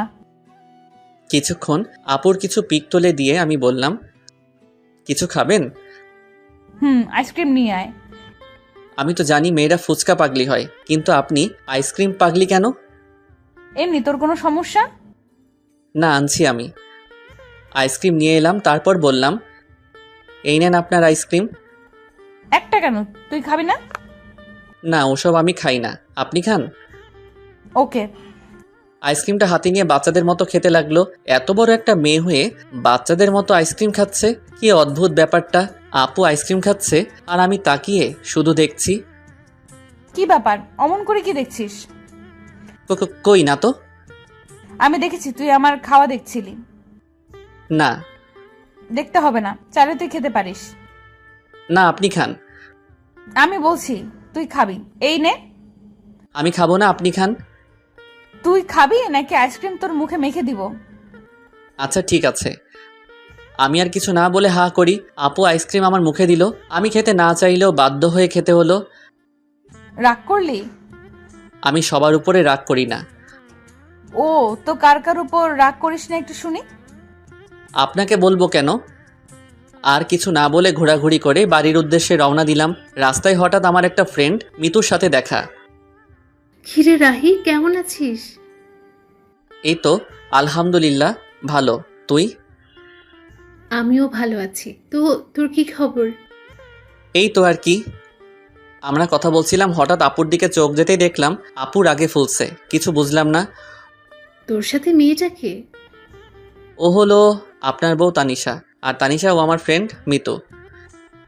হাই আপু, আপনি তো অনেক কিউট। ধন্যবাদ আপু। মিতুর সাথে কিছুক্ষণ কথা বলার পর বাড়িতে চলে এলাম। বাড়িতে আসতে আসতে সন্ধ্যা হয়ে গেছে। আমি ফ্রেশ হয়ে বিছানায় শুয়েছিলাম, তখন আপু রুমে আসলো। দেখে মনে হচ্ছে কোনো কারণে রেগে আছে। রুমে এসে আমার সাথে কোনো কথা বলেননি, আমিও বলিনি। রাতে আম্মু খাবার খেতে ডাকছে, তাই আমি খাওয়ার জন্য চলে এলাম। খাওয়া দাওয়া শেষ করে রুমে চলে আসি। এসেই শুয়ে পড়ি, তখন আপু রুমে আসলো। তখন আমি বললাম, কি ব্যাপার, আপনাকে এমন দেখাচ্ছে কেন? সারাদিন তো ঠিকই ছিলেন। আমার সাথে কথা বলবি না তুই? কেন, আমি আবার কি করলাম? মেয়ে মানুষ দেখলে এই গায়ে পড়ে কথা বলতে হবে, তাই না? কখন আবার মেয়েদের সাথে কথা বললাম? ও, এখন তো মনে করিয়ে দিতে হবে। আসার সময় কি ওই মেয়ের সাথে কথা বলিসনি? এত হেসে হেসে কি কথা শুনি? ও তো আমার ভালো ফ্রেন্ড। তাহলে ওর কাছে যা, আমার সাথে কথা বলবি না। আমি ওর সাথে কথা বলছি, তাতে আপনার কি? আপনি এত রাখছেন কেন? আমারই তো সব। মানে? কিছু না। বলেই শুয়ে পড়লো। কি আজব মেরে বাবা, এখন দেখছি কারোর সাথে কথা বলতে দেবে না। নিজে তো ভালোভাবে কথা বলেই না, আবার অন্য কারোর সাথে কথা বললে রেগে যায়। মেয়েদের মন বোঝা আসলে অনেক কঠিন। কি কখন কি চায় তারাই ভালো জানে। কি বলছিস? আপনি এখনো ঘুমাননি? তুই ঘুমাবি না? ঘুমাচ্ছি। সকালে ঘুম থেকে উঠে তো অবাক, আপু আমাকে জড়িয়ে ধরে শুয়ে আছে। আমার শরীর কাঁপছে, হার্টবিট বেড়ে যাচ্ছে। কিন্তু কি আর করব, এত রোমান্টিক হলে তো চলবে না। আপুকে ডাকতে লাগলাম। আপু আমাকে জড়িয়ে ধরে শুয়ে আছে কেন? আমি আমার হাজবেন্ডকে জড়িয়ে আছি। তোর কোনো সমস্যা? আপনার হাজবেন্ড মানে বুঝলাম না। এখন ঘুমাতে দে, বেশি কথা বলিস না। আপনি ঘুমাবেন ভালো কথা, আমাকে তো ছাড়েন। আমার ইচ্ছে হয়েছে তাই ঘুমিয়েছি। ডিস্টার্ব করিস না তো এখন। হারামজাদি কয় কি, আমাকে জড়িয়ে আছে, আবার আমাকেই বলছে ডিস্টার্ব না করতে। মনে হচ্ছে লাথি মেরে মঙ্গল গ্রহে পাঠিয়ে দেই। কিন্তু ততক্ষণে ভাবলাম, যদি সেখানে পাঠিয়ে দেই আমার কি হবে? আমি তো আপুকে ভালোবাসি। নিজেকে শান্ত করে বললাম, আপনি ঘুমান, আমি মানা করেছি নাকি? কিন্তু আমাকে ছাড়ুন। তারপর আপু আমাকে ছেড়ে দেয়। আপনি চাইলে আরো ঘুমাতে পারেন। আমি ফ্রেশ হয়ে নাস্তা করে রুমে এসে দেখি বাচ্চাদের মতো বালিশটাকে জড়িয়ে ধরে শুয়ে আছে। এটা দেখে আমার ঠোঁটের কোণায় হাসি ফুটে উঠেছে। কালকে দিনটা আমার কাছে অনেক ভালোই লাগছিল। যত দিন যাচ্ছে আপুর প্রতি দুর্বলতা কাজ করছে। কেন জানি অনেক ভালোবেসে ফেলেছি। আপুকে ছাড়া হয়তো এখন 1 সেকেন্ডও বাঁচতে পারবো না। আমি কি আমার মনের কথা বলে দিব? কিন্তু তখন যদি রেগে যায়? কিন্তু আমার মনের কথা না বলা পর্যন্ত তো আমি শান্তি পাচ্ছি না। সব সময় আপুর প্রতি ভালোবাসা, দুর্বলতা, ওকে স্পর্শ করার ইচ্ছা, ওর প্রতি নেশা আমার ভেতরটাকে শেষ করে ফেলছে। আচ্ছা, আপু কি আমাকে ভালোবাসে? ওর ব্যবহার দেখে তো তাই মনে হচ্ছে। আপুও আমাকে ভালোবাসে, কিন্তু বলতে পারছে না। আচ্ছা, আমি কি সরাসরি গিয়ে বলে দিব? আমরা কি সবকিছু ভুলে দুজন দুজনকে ভালোবাসতে পারি না? আজকে বলে দিব, যা হবার হবে। এদিকে তানিশা ঘুম থেকে উঠে আমাকে কোথাও খুঁজে পাচ্ছে না। সকাল থেকে একবারও দেখছে না। তানিশাও আমাকে ভালোবাসে, কিন্তু কখনো বলতে পারছে না। কারণ একে তো ও একটা মেয়ে, তার উপর আমি ওর চাচাতো ভাই, তার উপর ছোট লজ্জার কারণে বলতে পারছে না। কিন্তু মন থেকে রাহিকেই ভালোবাসে। রাত্রে বাড়ি আসার সময় আপুর জন্য আইসক্রিম, চকোলেট আর ফুল নিয়ে আসলাম। যেগুলো আপুর পছন্দ করে সেগুলো নিয়ে আসি। আজকে আমার মনের কথা বলেই দিব, পরে যা হবার দেখা যাবে। বাড়িতে এসে এগুলো নিয়ে সোজা আমার রুমে চলে এলাম। আমার রুমের মধ্যে ঢুকতে যাব, তখনই দেখি আপু কারোর সাথে ফোনে কথা বলছে। কি যেন মনে করে আর ভিতরে গেলাম না। দরজার ওপাশে দাঁড়িয়ে শুনতে লাগলাম, হ্যাঁ, আমি সত্যি ওকে ভালোবাসি আর ওর সাথে সারা জীবন থাকতে চাই। কিন্তু এই ঝামেলাটা থেকে আগে বের হই, তারপর আব্বু আম্মুকে সব বলে আমরা দুজন হানিমুনে যাব। তাদের কথা শুনে আমি তো অনেক বড় একটা ধাক্কা খাই। তার মানে আপু অন্য কাউকে ভালোবাসে। মুহূর্তের মধ্যে আমার সব আশা ভরসা সব নষ্ট হয়ে যায়। আমি কখনো ভাবতে পারিনি আমি ওর কাছে এত বড় একটা সমস্যা। আমি ফুলগুলো ফেলে দিয়ে আইসক্রিম আর চকলেট চুটকিকে দিয়ে দিলাম। না নয়, আমি ওকে মুক্ত করে দিব। আমি তাদের মাঝে ঝামেলা হয়ে থাকতে চাই না। তাই অনেক কিছু ভেবে সিদ্ধান্ত নিলাম আমি ওকে ডিভোর্স দিয়ে দিব। ও যদি অন্য কাউকে নিয়ে সুখে থাকতে চায় আমি বাধা দিব না। আমি রুমে ঢুকতেই আপু ফোন রেখে দেয়। সারাদিন কই ছিলি? একবারও বাড়িতে দেখলাম না। একটা কাজ ছিল। সারাদিন কিছু খেয়েছিস? দাঁড়া, আমি তোর জন্য খাবার আনছি। না না, আমি খাবো না, বাইরে থেকে খেয়ে এসেছি। যে কথাগুলো শুনেছি আর খাবার মুখে দিয়ে কি আর যাবে। তোর সাথে আমার কিছু কথা ছিল। বলেন। অনেক দিন থেকেই বলতে চেয়েছিলাম, কিন্তু বলতে পারিনি। জানি না এই বিষয়টা তুই কিভাবে নিবি। অত কিছু না বলে আসল কথাটা বলেই ফেলুন। আসলে আমি তোকে ডিভোর্স দিতে চান তাই তো? মানে মানেটা খুব সহজ। আপনি আর এই মিথ্যা সম্পর্ক রাখতে চান না, তাই আমাকে ডিভোর্স দিতে চান। সমস্যা নেই, দিয়ে দিব। আপনার ইচ্ছা আমি খুব তাড়াতাড়ি পূরণ করে দিব। আমি ডিভোর্স পেপার রেডি করছি। আপনি আপনার পছন্দ মতো একটা ছেলেকে বিয়ে করে নিয়েন। কিন্তু আমি তো বাড়িতে কিভাবে জানবেন? ওইটা আপনাকে চিন্তা করতে হবে না, আমি ম্যানেজ করে নিব। তারপর আমি আর আপুকে কিছু বলার সুযোগ না দিয়ে ফ্লোরে শুয়ে পড়লাম। আর বেশিক্ষণ কথা বললে হয়তো চোখ দিয়ে বন্যা শুরু হয়ে যেত। যাকে এতটা ভালোবাসি সে আজ আমাকে এভাবে ছ্যাঁকা দিয়ে দিল। এসব ভাবতে ভাবতে কখন ঘুমিয়ে পড়েছি মনে নেই। হঠাৎ কারো কান্না করার আওয়াজ শুনে ঘুমটা ভেঙে যায়। চোখ খুলে দেখি তানিশা আপু কান্না করতেছে। কি ব্যাপার, এত রাতে কান্না করছেন কেন? কিছু না, এমনি। আজব তো, এত রাতে কেউ কাঁদে? নিজেও ঘুমাচ্ছেন না, আমাকেও ঘুমাতে দিচ্ছেন না। আচ্ছা তুই ঘুমা। আমি ঘুমিয়ে যাই। এদিকে তানিশা ভাবতে থাকে, কেন তোকে বলতে পারলাম না আমি তোকে কতটা ভালোবাসি? আমাকে একবার বলার সুযোগ না দিয়ে তুই সব বলে গেলি। আমি নাকি ডিভোর্স চাই? কিভাবে ভাবছিস এইসব? ওকে, তুই যদি আমাকে ডিভোর্স দিয়ে ভালো থাকিস তাহলে চলে যাব তোর জীবন থেকে অনেক দূরে। তাছাড়া তোকে বিয়ে করে তোর জীবনটা আমি নষ্ট করে দিয়েছি, পারলে ক্ষমা করে দিস। পরের দিন আমি উকিলের সাথে যোগাযোগ করে ডিভোর্সের অ্যাপ্লাই করে আসলাম। আমাদের 6 মাসের ডেট দিয়েছেন। সেখান থেকে আফিকুলের সাথে দেখা করলাম। দোস্ত, আমার সব শেষ। কেন, তোর আবার কি হলো? আর কাঁদছিস কেন? তানিশা আমার কাছে থেকে ডিভোর্স চাই। কি বলছিস এসব তুই? হ্যাঁ, আমি সত্যি বলছি। তাহলে কি করবি এখন তুই? আমার সাথে চল। কোথায়? চল না। আমি আর আফিকুল একটা বারে আসলাম। এখানে আনলি কেন? ড্রিঙ্কস করব তাই। তুই কি ড্রিঙ্কস করিস? হুম। কিন্তু তুই তো আজ পর্যন্ত একটা সিগারেটও মুখে নিয়ে দেখিস নাই। আজকের মতো তো আর কখনো কষ্ট পাই নাই। তারপর আমরা দুজনই ড্রিঙ্কস করি।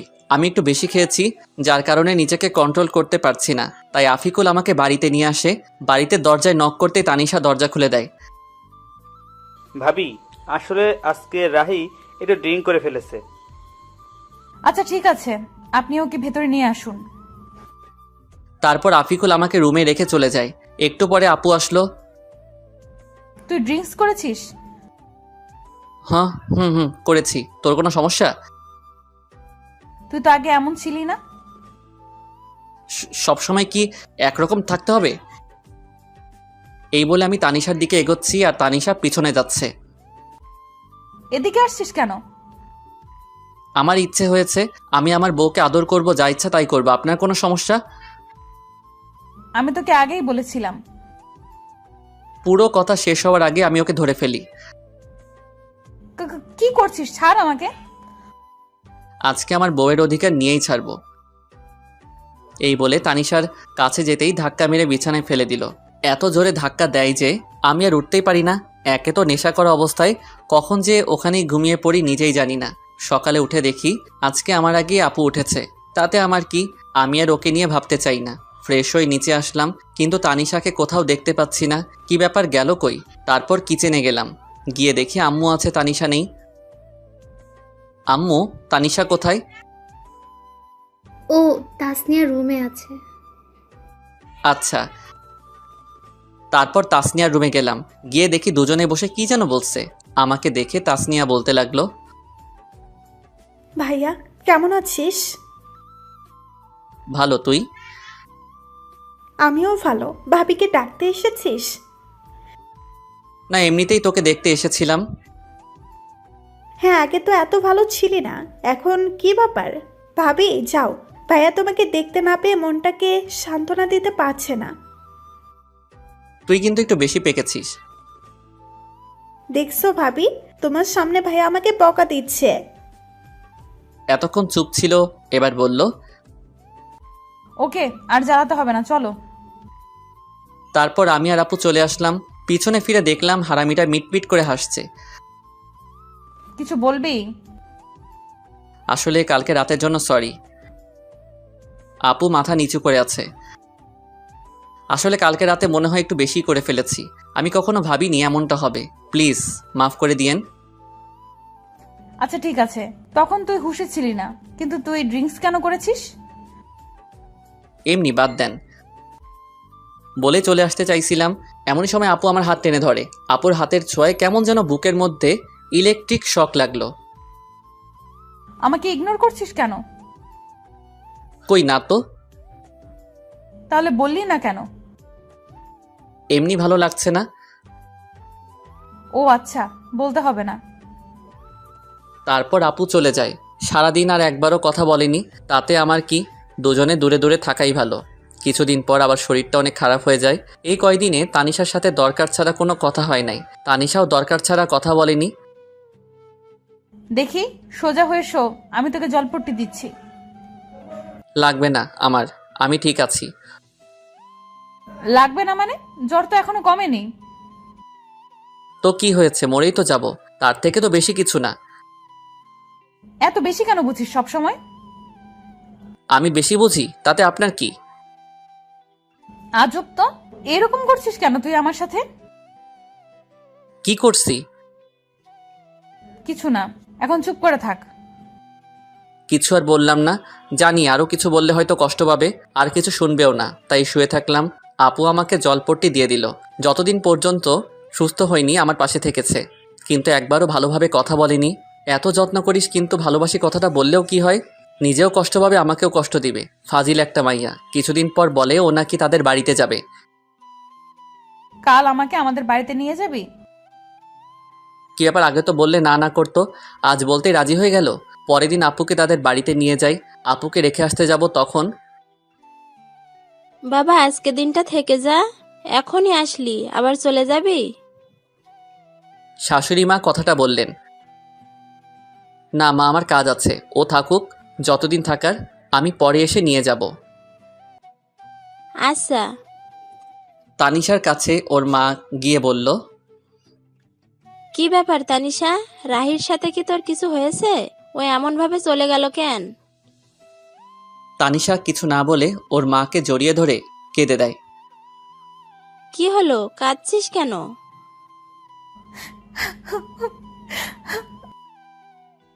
কি হয়েছে পাগলি মেয়ে, এভাবে কাঁদছিস কেন? রাহি কি তোকে কিছু বলেছে? আম্মু, আমি রাহিকে ভালোবেসে ফেলেছি, কিন্তু বলতে পারছি না। ও অন্য কিছু ভেবে আমার উপর রেগে আছে। তারপর ওর মাকে সব খুলে বলে। আমি রাহির সাথে কথা বলে দেখছি। না আম্মু, তোমাকে বলতে হবে না। তুই তো বলতে পারবি না, পাগলি একটা। আমি বলছি। না, আমিই বলবো, তারপর যা হবার হবে। ওকে, তাহলে এবার কান্না থামা, পাগলি একটা। এদিকে আমি বাড়িতে এসে কিছু ভালো লাগে না। মনটা শুধু হাহাকার করছে, কি যেন নেই মনে হচ্ছে। আপুকে ওখানে রেখে এসে তো এখন রুমটা ফাঁকা ফাঁকা মনে হচ্ছে। ওকে কি নিয়ে আসবো? কিন্তু এত রাতে কিভাবে যাব? কাল সকালে গিয়ে নিয়ে আসবো, তা না হলে ওকে দেখতে না পেয়ে মরেই যাব। এদিকে রাতটা যেন কাটতেই চাচ্ছে না। এপাশ ওপাশ করছি।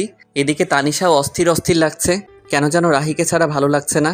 অনেক কষ্টের পর সকাল হলো। আমি রেডি হয়ে বেরিয়ে পড়ব, তখনই এত তাড়াহুড়ো করে কোথায় যাচ্ছিস? একটা কাজে। তোর আবার কিসের কাজ? আছে একটা জরুরি কাজ, আমি যাচ্ছি বলে চলে আসলাম। এতক্ষণ পর তানিশা আপুর বাড়িতে চলে আসলাম। এসে কলিং বেল চাপ দিতেই আমার চাচা মানে শ্বশুর মশাই দরজা খুলে আমাকে দেখতে পান। আরে রাহি বাবা, এত সকালে যে? ভেতরে আসতে বলবেন না? আরে আয়, এটা তো তোরই বাড়ি। কে এসেছে গো? দেখে যাও, তোমার মেয়ে জামাই এসেছে। ও রাহি, বাবা ভিতরে এসে বসো। আম্মু, তানিশা কই? ওর ঘরে আছে। আচ্ছা। আমি আর এক মুহূর্তে এখানে না দাঁড়িয়ে আপুর রুমে চলে এলাম। এসে দেখি মহারানী মন খারাপ করে শুয়ে আছে। আমি একটু আওয়াজ করলাম, দেখলাম কোনো সারা শব্দ নেই। আপনার কি মন খারাপ? দেখি আমার কথা শুনে আমার দিকে তাকালো, কিন্তু ওকে দেখে মনটা খারাপ হয়ে গেল। মহারানী শুয়ে শুয়ে কান্না করছিল। তুই এখানে এসেছিস কেন? কেন, আমার শ্বশুর বাড়িকে আমি আসতে পারি না? না, আসবি না, চলে যা এখান থেকে। কিন্তু আমি তো চলে যেতে আসিনি, আমি তো আপনাকে সাথে করে নিয়ে যেতে এসেছি। আমি কেন তোর সাথে যাব? আমি নিয়ে যাব তাই। আমি যাব না, তুই চলে যা এখান থেকে। আমি তো যাব না আপনি না গেলে।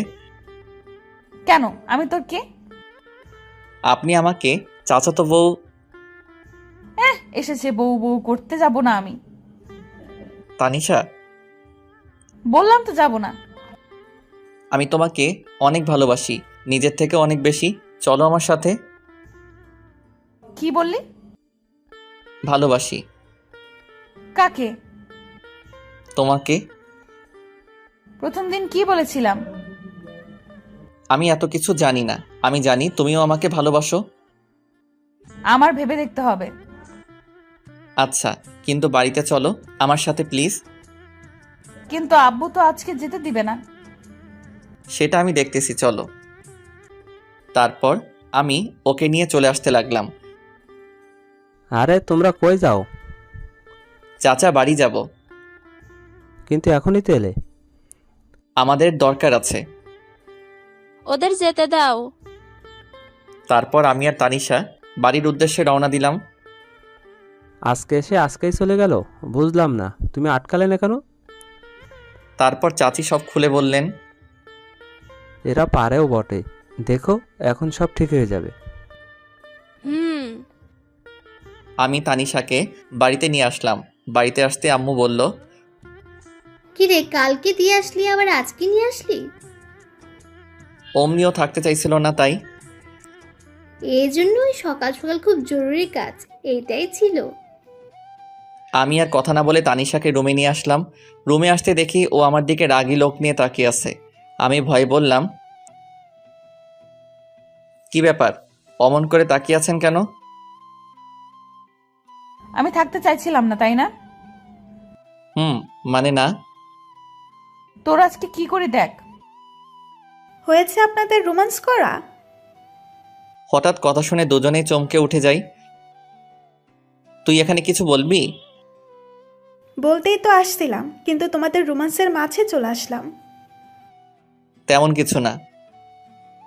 ভাইয়া, আমি কানা না, আমি তোর থেকে বেশি দেখতে পাই। কি বলবি বল। আমায় কিছু টাকা দে তো। কত লাগবে? 500। আব্বুর কাছে থেকে নে। না, তুই দে, আব্বু বকা দিবে। পরে এসে নিয়ে যাস। ওকে, তোরা রোমান্স চালিয়ে যা। তোকে আজকে। চুটকি দৌড়ে চলে যায়। তানিশার দিকে তাকিয়ে দেখি লজ্জায় লাল হয়ে আছে। চুটকি কোথায় এত লজ্জা পাবে জানতাম না, তবে এখন আরো বেশি কিউট লাগছে।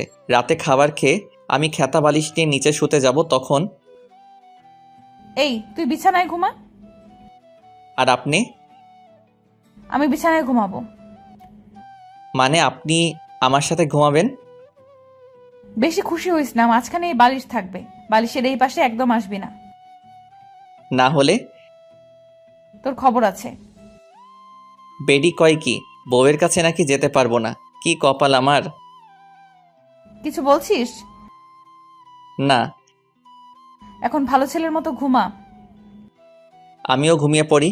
মাঝরাতে হঠাৎ ঘুম ভেঙে যায়। উঠতে যাব, তখনই ভারী কিছু অনুভব করলাম। তাকিয়ে দেখি আমার বুকের উপর শুয়ে আছে আপু।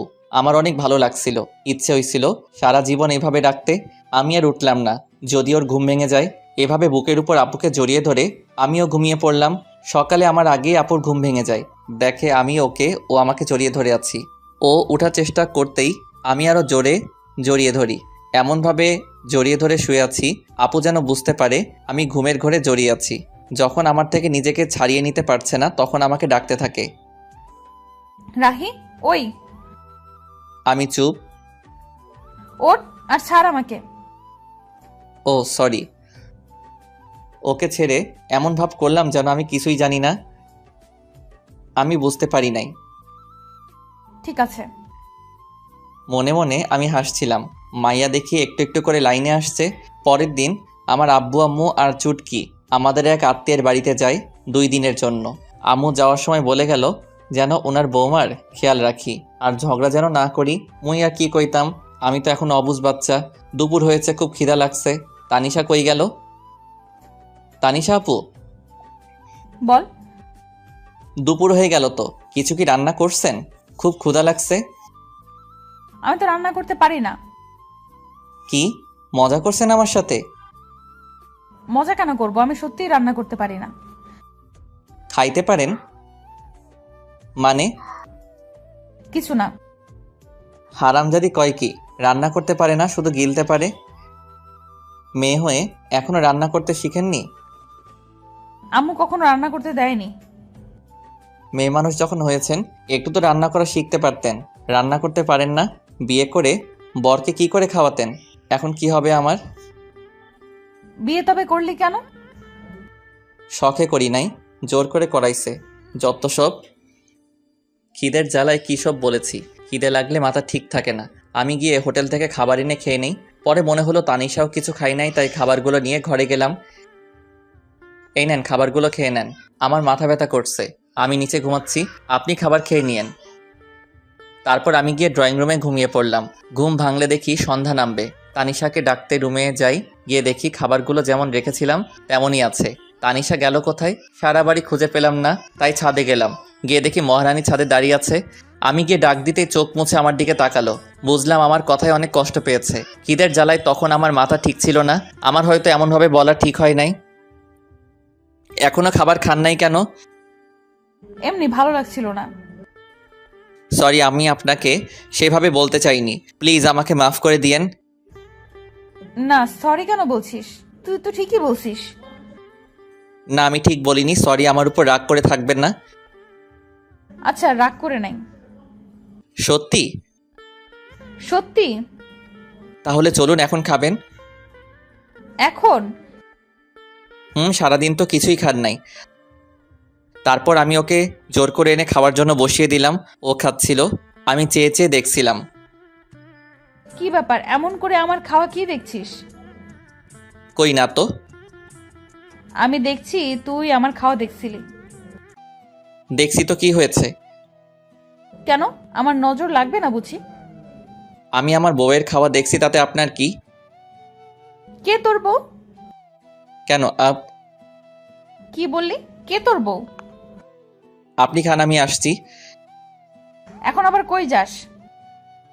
রাতের খাবার আনতে। আপনি তো আর রান্না করতে পারবেন না।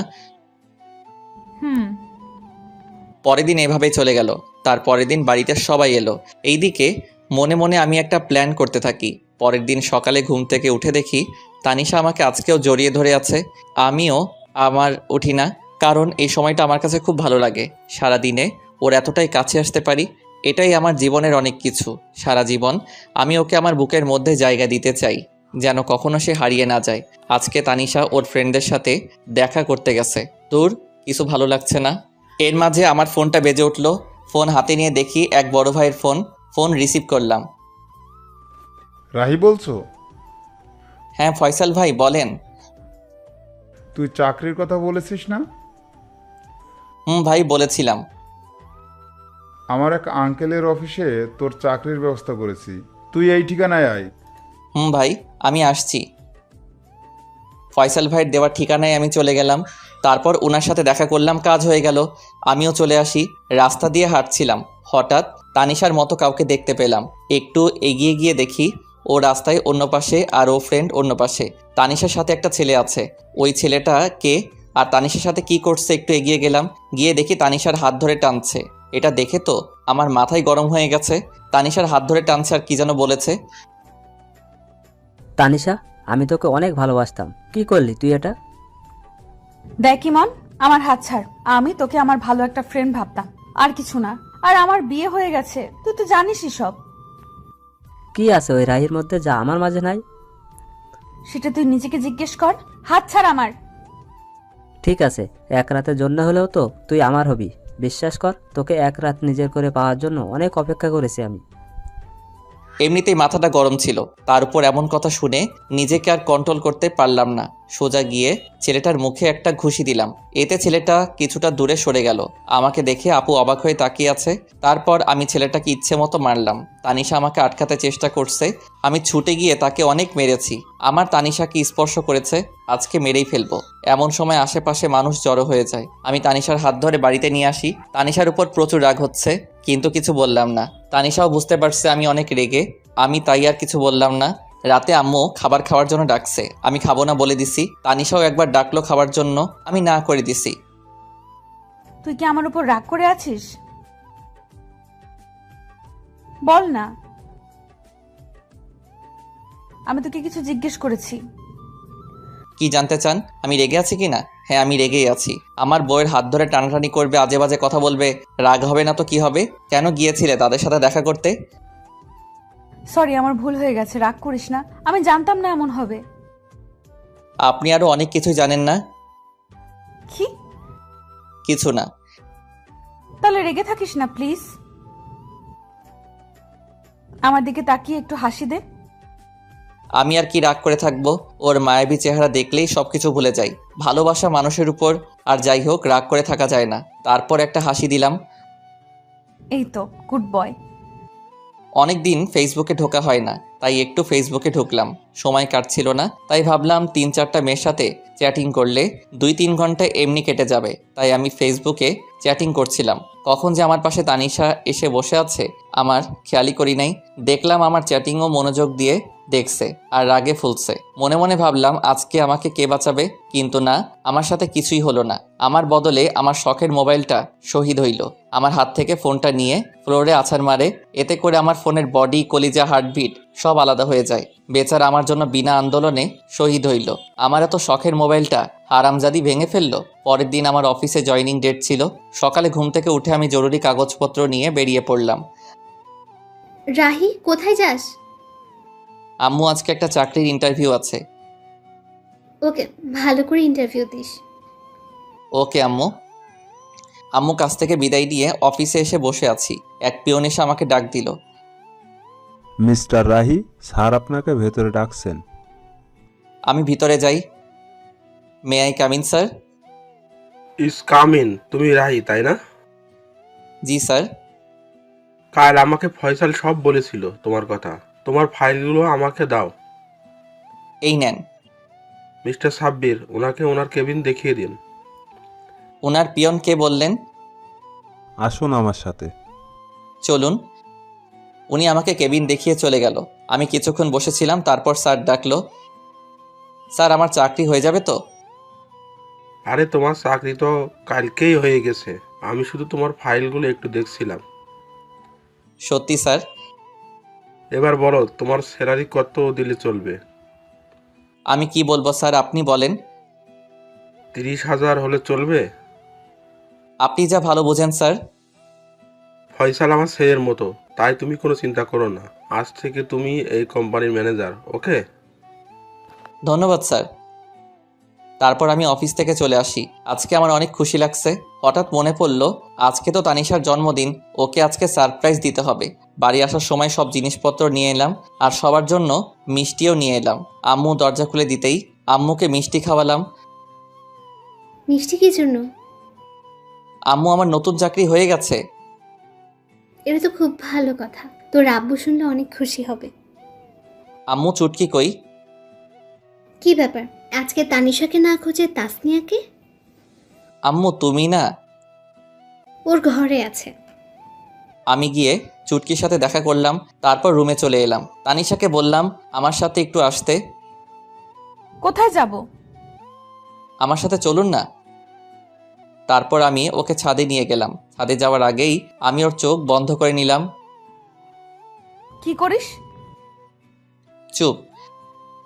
আমি ছাদে নিয়ে গিয়ে চোখ ছেড়ে দেই। তানিশা চোখ খুলে অবাক হয়ে যায়। ছাদের মধ্যে মোমবাতি দিয়ে লেখা happy birthday to you Tanisha. আমি ওর সামনে হাঁটু গেড়ে বসে বললাম, happy birthday Tanisha. Thank you so much. I love you Tanisha, I really love you. এই বলে আমি তানিশার হাতে আংটি পরিয়ে দেই, কিন্তু এর মধ্যে তানিশার কোনো রিয়াকশন নেই। আমি অবাক হয়ে যাই। কিছু বলছো না যে?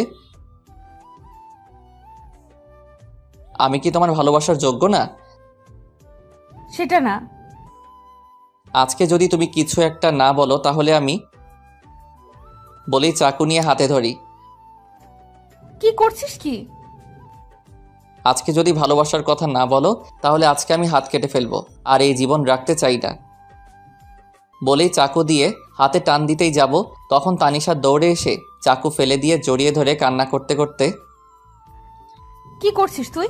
তোর কিছু হলে আমার কি হবে? কেন, তুমি তো আমাকে ভালোবাসো না? কে বলছে? অনেক ভালোবাসি তোকে।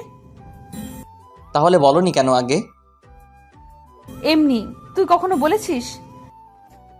বলেছি। ভালো করছিস। ভালোবাসি। জানি তো। অনেকক্ষণ তানিশা আর আমি একে অপরকে জড়িয়ে ধরে থাকি। কেকটা কাটো। তোর মনে ছিল?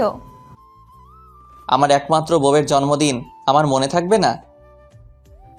হয়েছে হয়েছে, আর পাম মারতে হবে না।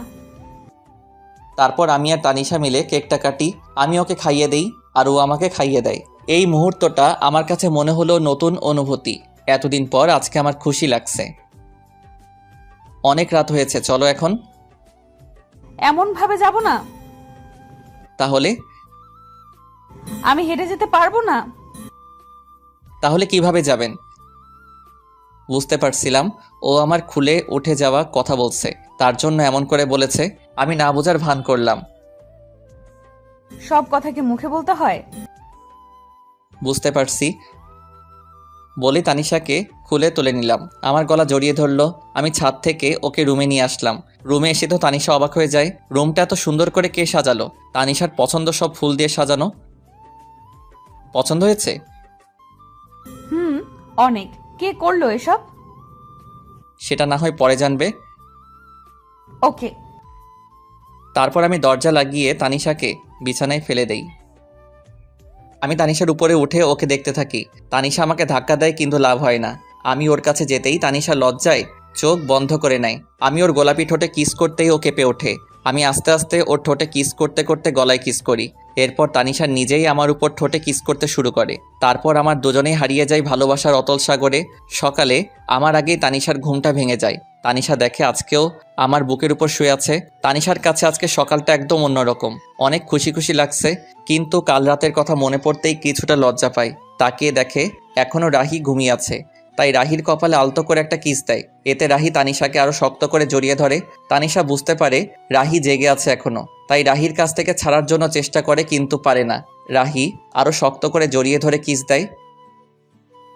কি মশাই, সারা রাত তো ঘুমাতে দেন নাই, এখন আবার কি?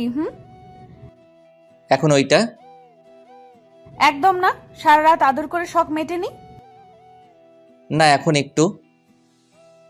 No mister. ওকে একটা কিস তো দিবা? ওকে, চোখ বন্ধ করো। কেন? এখন আবার লজ্জা কি? চোখ বন্ধ করতে বলছি, বন্ধ করো। ওকে। আমি চোখ বন্ধ করলাম। একটু পর তানিশা ওর ঠোঁটে আমার ঠোঁটের সাথে এক করে দিল। বাহ, সকাল সকাল এমন মিষ্টিকে ঘুম ভাঙলে লাইফটাই সুন্দর হয়ে যেত। তারপর তানিশা গোসল করতে চলে যায়। আমি শুয়ে রইলাম। তানিশা গোসল করে এসে দেখে আমি এখনো ঘুমিয়ে আছি। কি ব্যাপার, উঠবে না নাকি সারাদিন শুয়ে থাকবে? এই শোনো। তানিশা চুল মুছতে মুছতে আমার কাছে আসতেই আমি টান দিয়ে আমার কাছে নিয়ে আসি। এতে ওর ভিজা চুল আমার মুখের উপরে পড়ে। চুল থেকে এত সুন্দর সুগন্ধি আসছিল, সেটা মনে হয় সব পারফিউমকে হার মানাবে। তানিশা আমাকে মুখের উপর থেকে চুলগুলো সরিয়ে নেয়, মেজাজটা খারাপ করে দিল। কত সুন্দর লাগছিল, দিল তো 12টা বাজিয়ে। কি হলো এটা? তুমি তো আমাকে তোমার উপর ফেলে দিলে। চুলগুলো কেন সরালে? কত ভালো লাগছিল। আমি জানি না কি মাথা মোটা। কি বললে? কিছু না।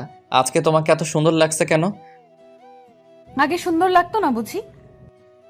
আগে লাগতো, কিন্তু তার থেকে বেশি এখন লাগছে। মন চাচ্ছে সারাদিন আজকে তোমাকে আদর করি। চুপ বদমাইশ। এবার ছাড়ো, অনেক দেরি হয়ে যাচ্ছে, বাইরে যেতে হবে। ওকে। তানিশা চলে যায়, আমিও ঘুম থেকে উঠে ফ্রেশ হতে যাই। তানিশা কিচেনে আম্মুর কাছে গিয়েছে রান্না শিখতে। তুই এখানে কেন এলি? আমাকে তো কোনো কাজই করতে দাও না, তোমার একটু হেল্প করি। কি ব্যাপার, তুমি এভাবে হাসতেছো কেন? তোকে কাজ করতে হবে না, রাহির কাছে যা। যাচ্ছি, তবে হাসছো কেন বলবে তো?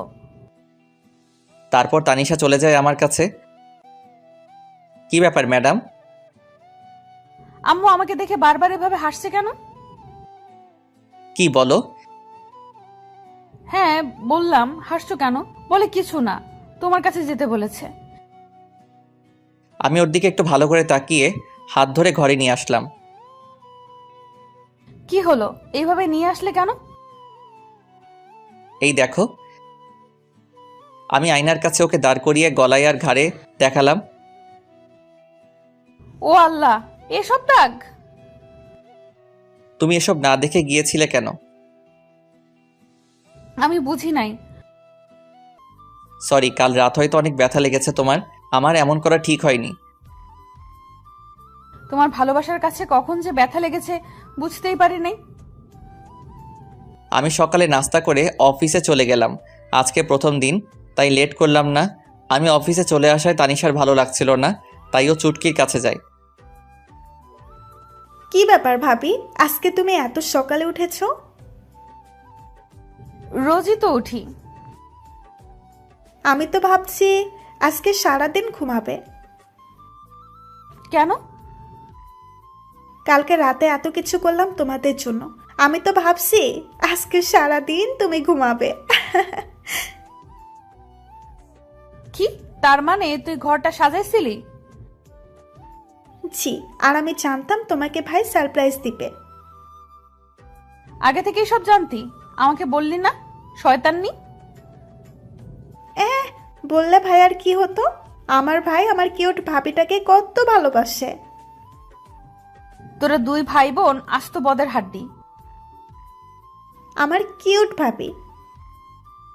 কি ব্যাপার, এত তেল মারছিস কেন? কিছু না।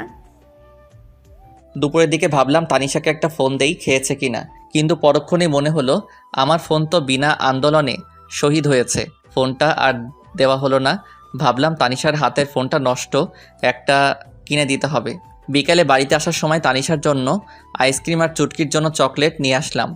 দরজায় কলিং বেল দিতেই তানিশা এসে দরজা খুলে দিল। আইসক্রিমটা ওর হাতে দিলাম আর চকলেট চুটকিকে দেওয়ার জন্য বললাম। রাতে খাবার খেয়ে রুমে এসে বসে আছি, দেখি একটু পর তানিশা আসলো, এসে আমার পাশে বসলো। আমি ওর কাঁধে হাত রাখতেই সরিয়ে দিল, আবার হাত দিতে আবারও সরিয়ে দিল। কি ব্যাপার ম্যাডাম, আজকে এত রেগে আছেন যে? কালকে সব প্ল্যান চুটকি জানতো, তাই না? না মানে হ্যাঁ, ভয়ে। পিচ্চি মেয়েটাকে নিজের মতো করে তৈরি করছো? ও পিচ্ছি, এখনই সব বুঝে। তার মানে কিছু না বাবু। এই একদম আমাকে বাবু বলবি না, আমি কারো বাবু নই। আরে সোনা, রাগ করছো কেন? নিজের করে পেতে একটু হেল্প করছে। এবার একটু কাছে আসো, আদর করি বলে জড়িয়ে ধরে কিস দিলাম। এবার হয়েছে তো, ছাড়ো আমায়, এখনো মন ভরে নাই। মন ভরে নাই, আরেকটা দিলে ভালো হতো। একটা কেন, 1000টা দিবা, তবে একটা শর্ত আছে, সেটা মানতে হবে। আগে বলো রাখবে, আমার কথা ঠান্ডা মাথায় জবাব দিবে। দিব, বলো। অফিসে কি কোনো মেয়ে আছে? তাদের সাথে কি তুমি কথা বলো? তানিশার কথা শুনে রাহি তো রাগে আগুন, কিন্তু কথা দেওয়ার কারণে ঠান্ডা মাথায় জবাব দিল, দেখো, অফিসে মেয়ে মানুষ থাকবে এটা স্বাভাবিক, কিন্তু তাদের সাথে প্রয়োজন ছাড়া কথা বলি না। তাদের সাথে কি হেসে হেসে কথা বলো? যদি বলো এখন থেকে আর বলবে না, কেমন? ঠিক আছে, কিন্তু তারা যদি বলে? বলবে এসব ঠিক নয়, আর বেশি বললে বলবে বউ বারণ করছে। কিন্তু অফিসে সবাই তো জানে আমি এখনো বিয়ে করিনি। কি? ওই হারামজাদা, তুই আমাকে বিয়ে করিস নাই, আদর করিস নাই, তারপরও কেন বলিস নাই তোর বিয়ে হয়েছে? এখন বুঝেছি, আমায় রেখে তুই অন্য মেয়েদের সাথে প্রেম করে বেড়াস। ছি ছি, তুই এত খারাপ। আরে কি বলো, কার সাথে প্রেম করতে যাব? আর কেনই বা করব, ঘরে এত সুন্দর বউ থাকতে। তুমি সত্যি অন্য মেয়েদের সাথে প্রেম করো না? না রে বাবা, সত্যি কারোর সাথে প্রেম করি না। আর তুমি এতদিনে এই চিনলে আমাকে? কাল অফিসে গিয়ে সবাইকে বলে দিবে তোমার বিয়ে হয়েছে।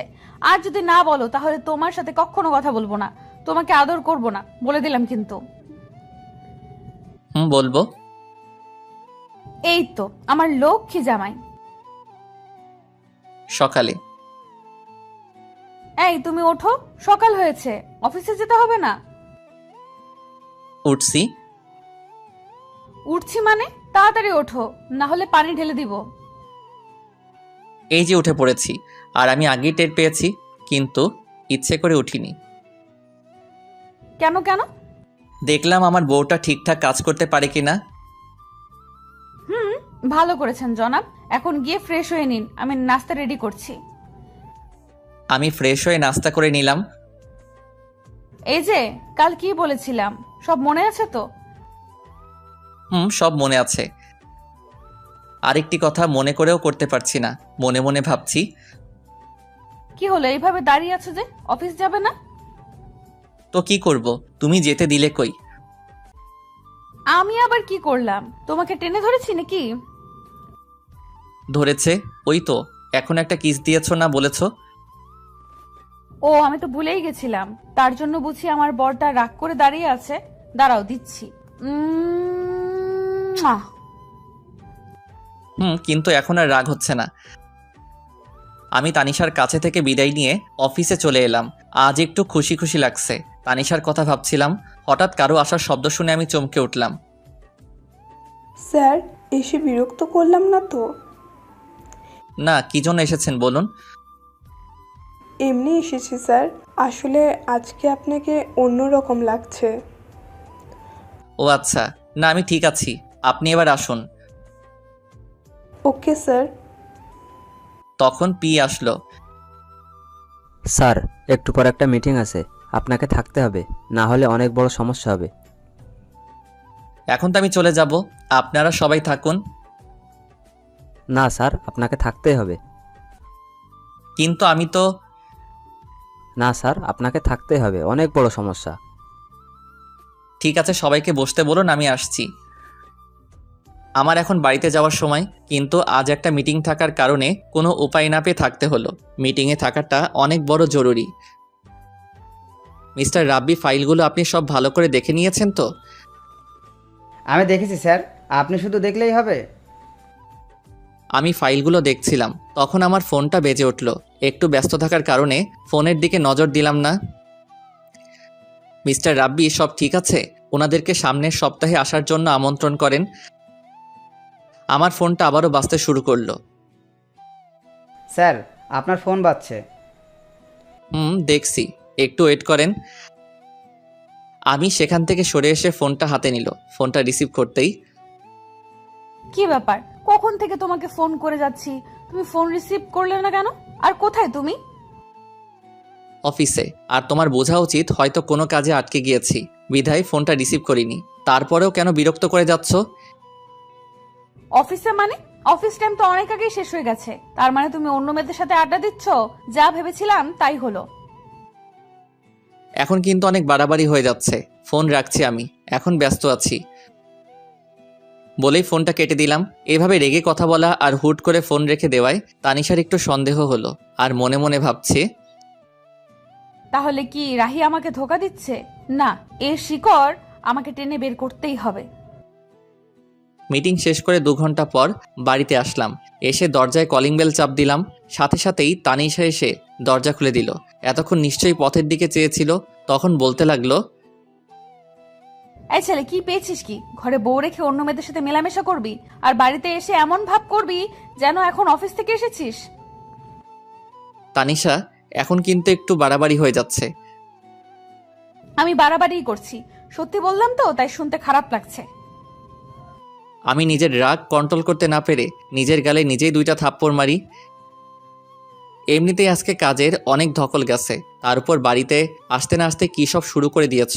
আমি তোমাকে আগেই বলেছি আমার কোনো মেয়ের সাথে মেলামেশা নেই। আগে যাই একটু কথা বলতাম, এখন তাও বলি না, কারণ তুমি আছো, তোমাকে নিয়েই ভাবতে চাই। তাহলে আজ এত লেট করলি কেন? ফোন করলাম, কথা না বলে কেটে দিলি। নিশ্চয়ই তখন পাশে কোনো মেয়ে ছিল।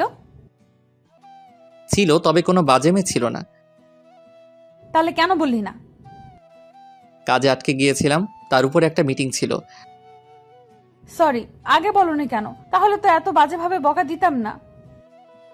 আমার বুকের উপর ঠুস করে মাথা রেখে কথাগুলো বলল। আমাকে বলার সুযোগ দিয়েছো তুমি? সরি বাবা, এবার ফ্রেশ হতে যাও।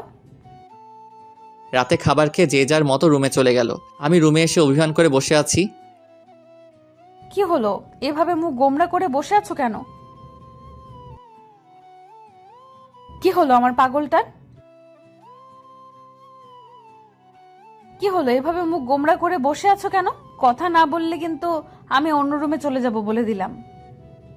যাও না কেন, আটকে রেখেছে? তুমি এখনো আমার উপর রেগে আছো?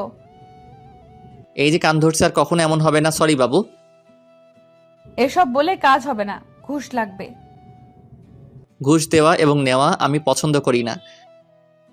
তানিশা বুঝতে পারছে আমি কিসের নেশায় ধরেছে, তাই একটু দুষ্টুমি করে বলল, তুমি পছন্দ করতে হবে না, আমি পছন্দ করি, তাই আমি ঘুষ নিব।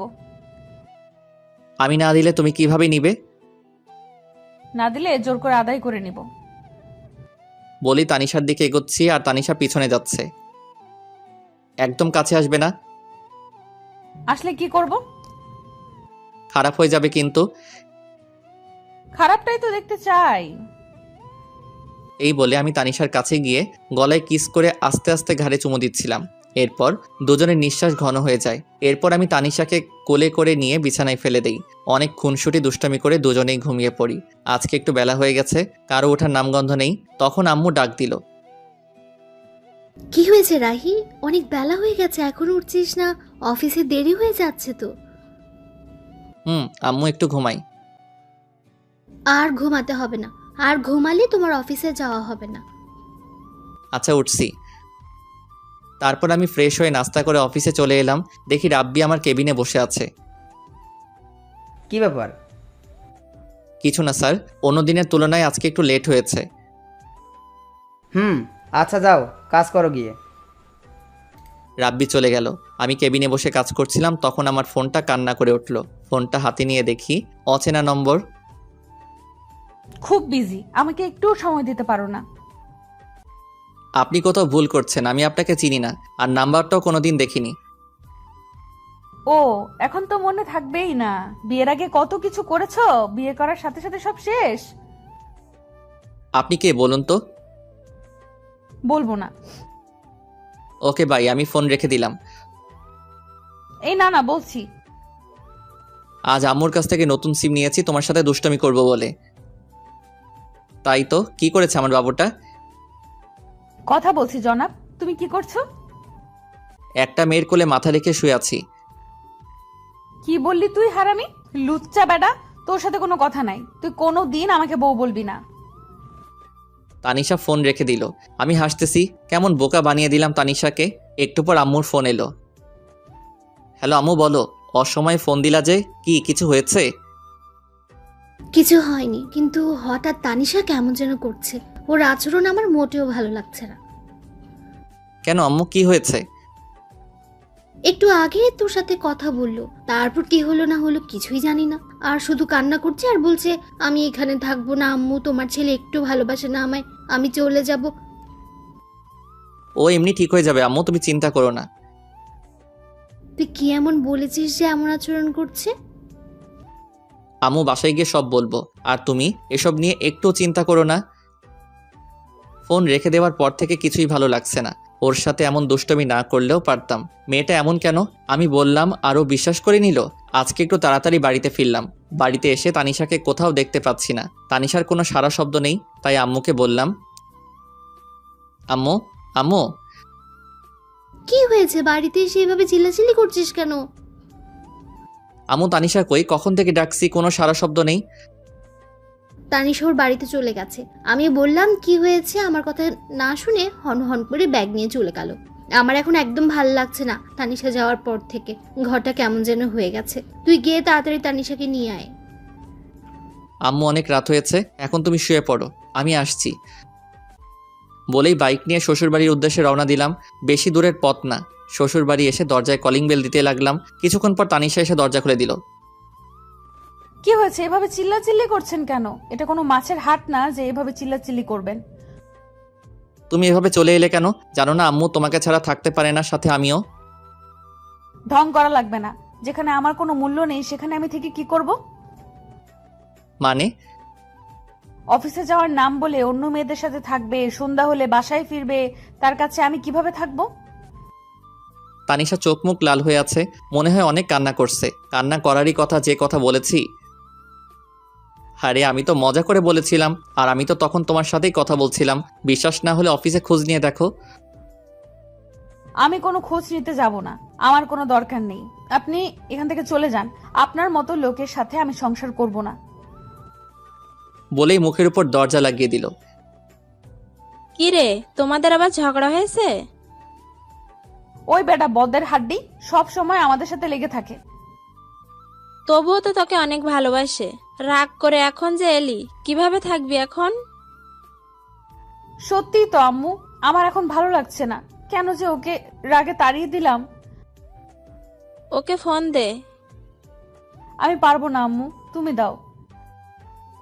আমি কেন দিব? তোর জামাই, তুই ফোন দে। তানিশা একটু ভয়ে ভয়ে আমাকে ফোন দিল। হঠাৎ আমার ফোনটা বেজে উঠল। পকেট থেকে ফোনটা বের করে দেখি তানিশা ফোন দিয়েছে, তাই একটু দেরি না করে ফোন রিসিভ করলাম। হ্যালো তানিশা। কেউ যদি আমাকে ভালোবেসে থাকে তাহলে এসে নিয়ে যেতে পারে। এইটুকু বলেই ফোনটা কেটে দেয়। বুঝতে পারলাম পাগলিটার রাগ কমেছে, তাই দেরি না করে ওকে নিতে চলে এলাম। এসে দেখি ও রেডি। চাচিকে না মানে শাশুড়ি মাকে বলে নিয়ে আসলাম। রাস্তায় আমার সাথে একবারও কথা বলেনি, তাই আমি আগে বলি সরি। তুমি এতটা রাগ করবে বুঝতে পারিনি। আমি তো এমনি মজা করে কথাটা বলেছিলাম। তুমি জানো না আমি তোমাকে কতটা ভালোবাসি। এসব বললে আমার কষ্ট হবে না? সরি, আর কখনো এমন বলবো না। এবার প্লিজ একটু হাসো। হয়েছে? এই তো আমার লক্ষ্মী বউ। বাসায় আসতে আম্মু তানিশাকে দেখে বলতে থাকে, কি রে মা, রাগ করে এভাবে এখান থেকে চলে গিয়েছিলি কেন? জানিস না তোকে ছাড়া এখন এই বাড়িটা ফাঁকা ফাঁকা লাগে? আর যাব না আম্মু, তোমার ছেলেকে বলো আমার সাথে যেন না লাগে। রাহি, তুই সবসময় আমার মেয়েটার পেছনে লেগে থাকিস কেন? তানিশা, তোর সাথে আর এমন করলে আমাকে বলবি, তখন মজা দেখাবো হারামজাদাকে। ওকে। রাতে খাবার খেয়ে ঘুমানোর সময় ঘটলো বিপত্তি। তুই বিছানায় ঘুমাবি না। আজব তো, কেন? আমি বলছি তাই। সব তো ঠিক হয়ে গেল, কিন্তু এখন আমার কি? কিচ্ছু ঠিক হয়নি। আমাকে কষ্ট দেওয়ার ফল।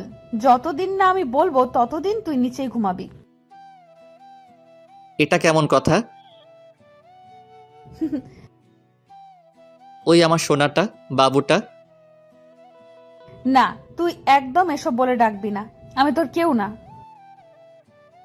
ও বউ। কে তোর বউ? তুমি আমার কিউট সোনা বউ। আমি তোর বউ না। আমার বর তো খুব ভালো, সে আমাকে অনেক ভালোবাসে, কখনো কষ্ট দেয় না। কিন্তু তুই শুধু আমাকে কষ্ট দিস।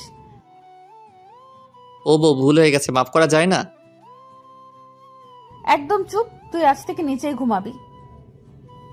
তোমার কষ্ট হবে না এতে? আমার কোনো কষ্ট হবে না। ওকে, গুড নাইট। হুম। পরের দিন সকালে ঘুম থেকে উঠে দেখে আমি বিছানায়। কি ব্যাপার, আমি এখানে কিভাবে আসলাম? আমি তো ফ্লোরে ঘুমাইছিলাম। নিশ্চয়ই বান্দরনি এনেছে। থুক্কু তানিশা। মুখের কোণে অজান্তেই হাসি ফুটে উঠল। পাগলি একটা, নিজেই নিচে ঘুমানোর কথা বলল, আবার নিজেই উপরে নিয়ে আসছে। ও বউ, চুপ। আমার সোনা বউ। সকালে উঠেই বউ বউ করছিস কেন? ও আপু, আপনার এখনো রাগ কমেনি? কি বললি? আমি তোর আপু, তাই না? এইবার তো মনে হয় আমি শেষ। না মানে চাচাতো বোন যখন বউ, তাই তো? একদম চুপ, বেয়াদব। রাগ কেন বাবু? সরি বলছি তো। রাখ তোর সরি, তোর সরির গুষ্টি মারি। তানিশার সাথে ঝগড়া করছিলাম, তখনই চুটকি এসে ডাক দিল। ভাইয়া, তোকে আর আপুকে আব্বু ডাকছে, তাড়াতাড়ি আয়। তুই যা, আসছি। তাড়াতাড়ি আয়। তারপর আমি আর তানিশা আব্বুর কাছে গেলাম। আব্বু কিছু বলবে? তোমাদের সাথে কিছু কথা ছিল। কি বাবা? আসলে তোমাদের বিয়ে করার পর অনেক সমস্যা গেছে আমাদের পরিবারের উপর। দোকানটাও শেষ হয়ে যায়, হাতে টাকাও ছিল না। এখন সব ঠিক আছে, তাই তোমরা কিছুদিন ঘুরে আসো। এই নাও টিকিট। কক্সবাজারে আমার সব ব্যবস্থা করা আছে। আচ্ছা আব্বু, আমি তো মহা খুশি। পরের দিন আমরা কক্সবাজারের উদ্দেশ্যে রওনা দেই। ওখানে পৌঁছাতে অনেক সময় লাগে, তাই আমরা সোজা হোটেলে চলে যাই। তারপর ফ্রেশ হয়ে খাবার খেয়ে রেস্ট নেই, কারণ অনেকটা পথ জার্নি করে এসেছি। পরের দিন ঘুম থেকে উঠে আমি ফ্রেশ হওয়ার জন্য ওয়াশরুমে যাই। গিয়ে দেখি তানিশা গোসল করছে। আমাকে দেখে চিৎকার করে ওঠে। আসার সময় নক করবি তো? আমি কিভাবে জানবো তুমি ভিতরে? আর দরজা নক করো নাই কেন? তুই ঘুমিয়েছিলি তাই নক করি নাই। ও, বের হ এখন। কেন, আমি থাকলে প্রবলেম কি? যেতে বলছি যা। না, আমি বাথরুমের দরজাটা নক করে ওর দিকে এগিয়ে যাই। তানিশা ভয় পিছনে যেতে থাকে। আমি তানিশার অ্যাক্টিভারের কাছে যেতেও ও চোখ বন্ধ করে নেয়। তারপর আমি চলে আসি। তানিশা হাত ছেড়ে বাঁচল। এখনও কি আমার উপর অভিমান করে আছো? প্লিজ আমার দূরে দূরে রেখো না, অনেক কষ্ট হচ্ছে আমার। আমি গিয়ে ওর হাত ধরি। প্লিজ তানিশা কিছু না বলে আমাকে জড়িয়ে ধরে। কখনো ছেড়ে যাবে না তো? জীবন থাকতেও না। কখনো যাবে না তো? বাঁচতে হলে একসাথে বাঁচবো, মরতে হলে একসাথে মরবো। প্রমিস? প্রমিস। ওই, হুম। আমার না ছোট একটা রাহি লাগবে। তাই? হুম। কিন্তু আমার যে ছোট্ট একটা তানিশা লাগবে। তানিশা লজ্জা পেয়ে আমার বুকে মুখ লুকায়। আমি ওকে কোলে করে নিয়ে বিছানায় ফেলে দেই। ওর ঠোঁটের সাথে আমার ঠোঁট এক করে দেই। তারপর কি হলো সেটাও কি বলতে হবে? আপনাদের কি লজ্জা শরম কিছু নেই? এটা জানার জন্য বসে আছেন? জান মিয়া। 1 বছর পর আমি মাথায় হাত দিয়ে বসেছিলাম, ঠিক তখনই। স্যার, আপনার মেয়ে হয়েছে। তানিশা কেমন আছে? ভালো না, শেষবারের মতো দেখে আসেন। কি বলছেন এসব? আমি কেবিনে গিয়ে, এই তানিশা উঠো, দেখো আমাদের মেয়ে হয়েছে, তোমার মতোই মিষ্টি। এই তানিশা দেখো না একবার, প্লিজ একবার কথা বলো। তুমি কিন্তু তোমার প্রমিস ভেঙে ফেলছো। তুমি আমাকে প্রমিস করেছিলে একসাথে বাঁচবো, একসাথে মরবো, কিন্তু তুমি আমাকে আগে রেখে যেতে পারো না। ঠিক আছে, আমিও চলে যাব। তখনই তানিশা আমার হাত ধরে বলে, এই পাগল, তুমি আমাকে ছেড়ে কই যাবে? কোথাও না, আমার পাগলিটাকে বুকে নিয়ে রাখবো। তানিশাকে জড়িয়ে ধরেছিলাম, তখনই আমাদের রাজকন্যা কোথায় দেখি? তানিশা আমাকে ছেড়ে দিয়ে, এখানে আছে আম্মু। সবাই দেখে সরো, আমি বাবুটাকে দেখব। চুটকি বাবুকে দেখে বলতে থাকে, আমি একটু কোলে নেই।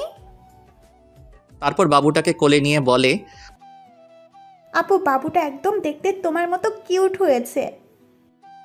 ওকে আমার কাছে দে, ও আমার মেয়ে। তোর মেয়ে? আমি কি খেয়ে ফেলছি নাকি?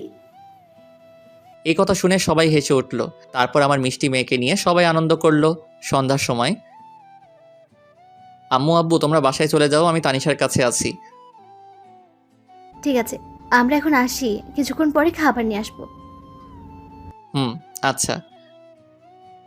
তখন তানিশা বলল, রাহি এদিকে এসো। বলুন মহারানী। এখানে এসে বসো। তাহলে তোমার মিষ্টিটা দাও। দেখছে তো? কে দেখছে? তোমার পাঠক পাঠিকা। এই যে পাঠক পাঠিকা ভাই বোন, আর কতদূর যাবেন? এখন আমাদের প্রেম করতে দেন। ভুল ত্রুটি হলে ক্ষমার দৃষ্টিতে দেখবেন। পুরো গল্পে আমার সাথে থাকার জন্য ধন্যবাদ। কেমন হয়েছে গল্পটি বড় করে কমেন্ট করে যাবেন। তারপরের গল্পটা দেখতে হলে অবশ্যই সঙ্গে থাকবেন।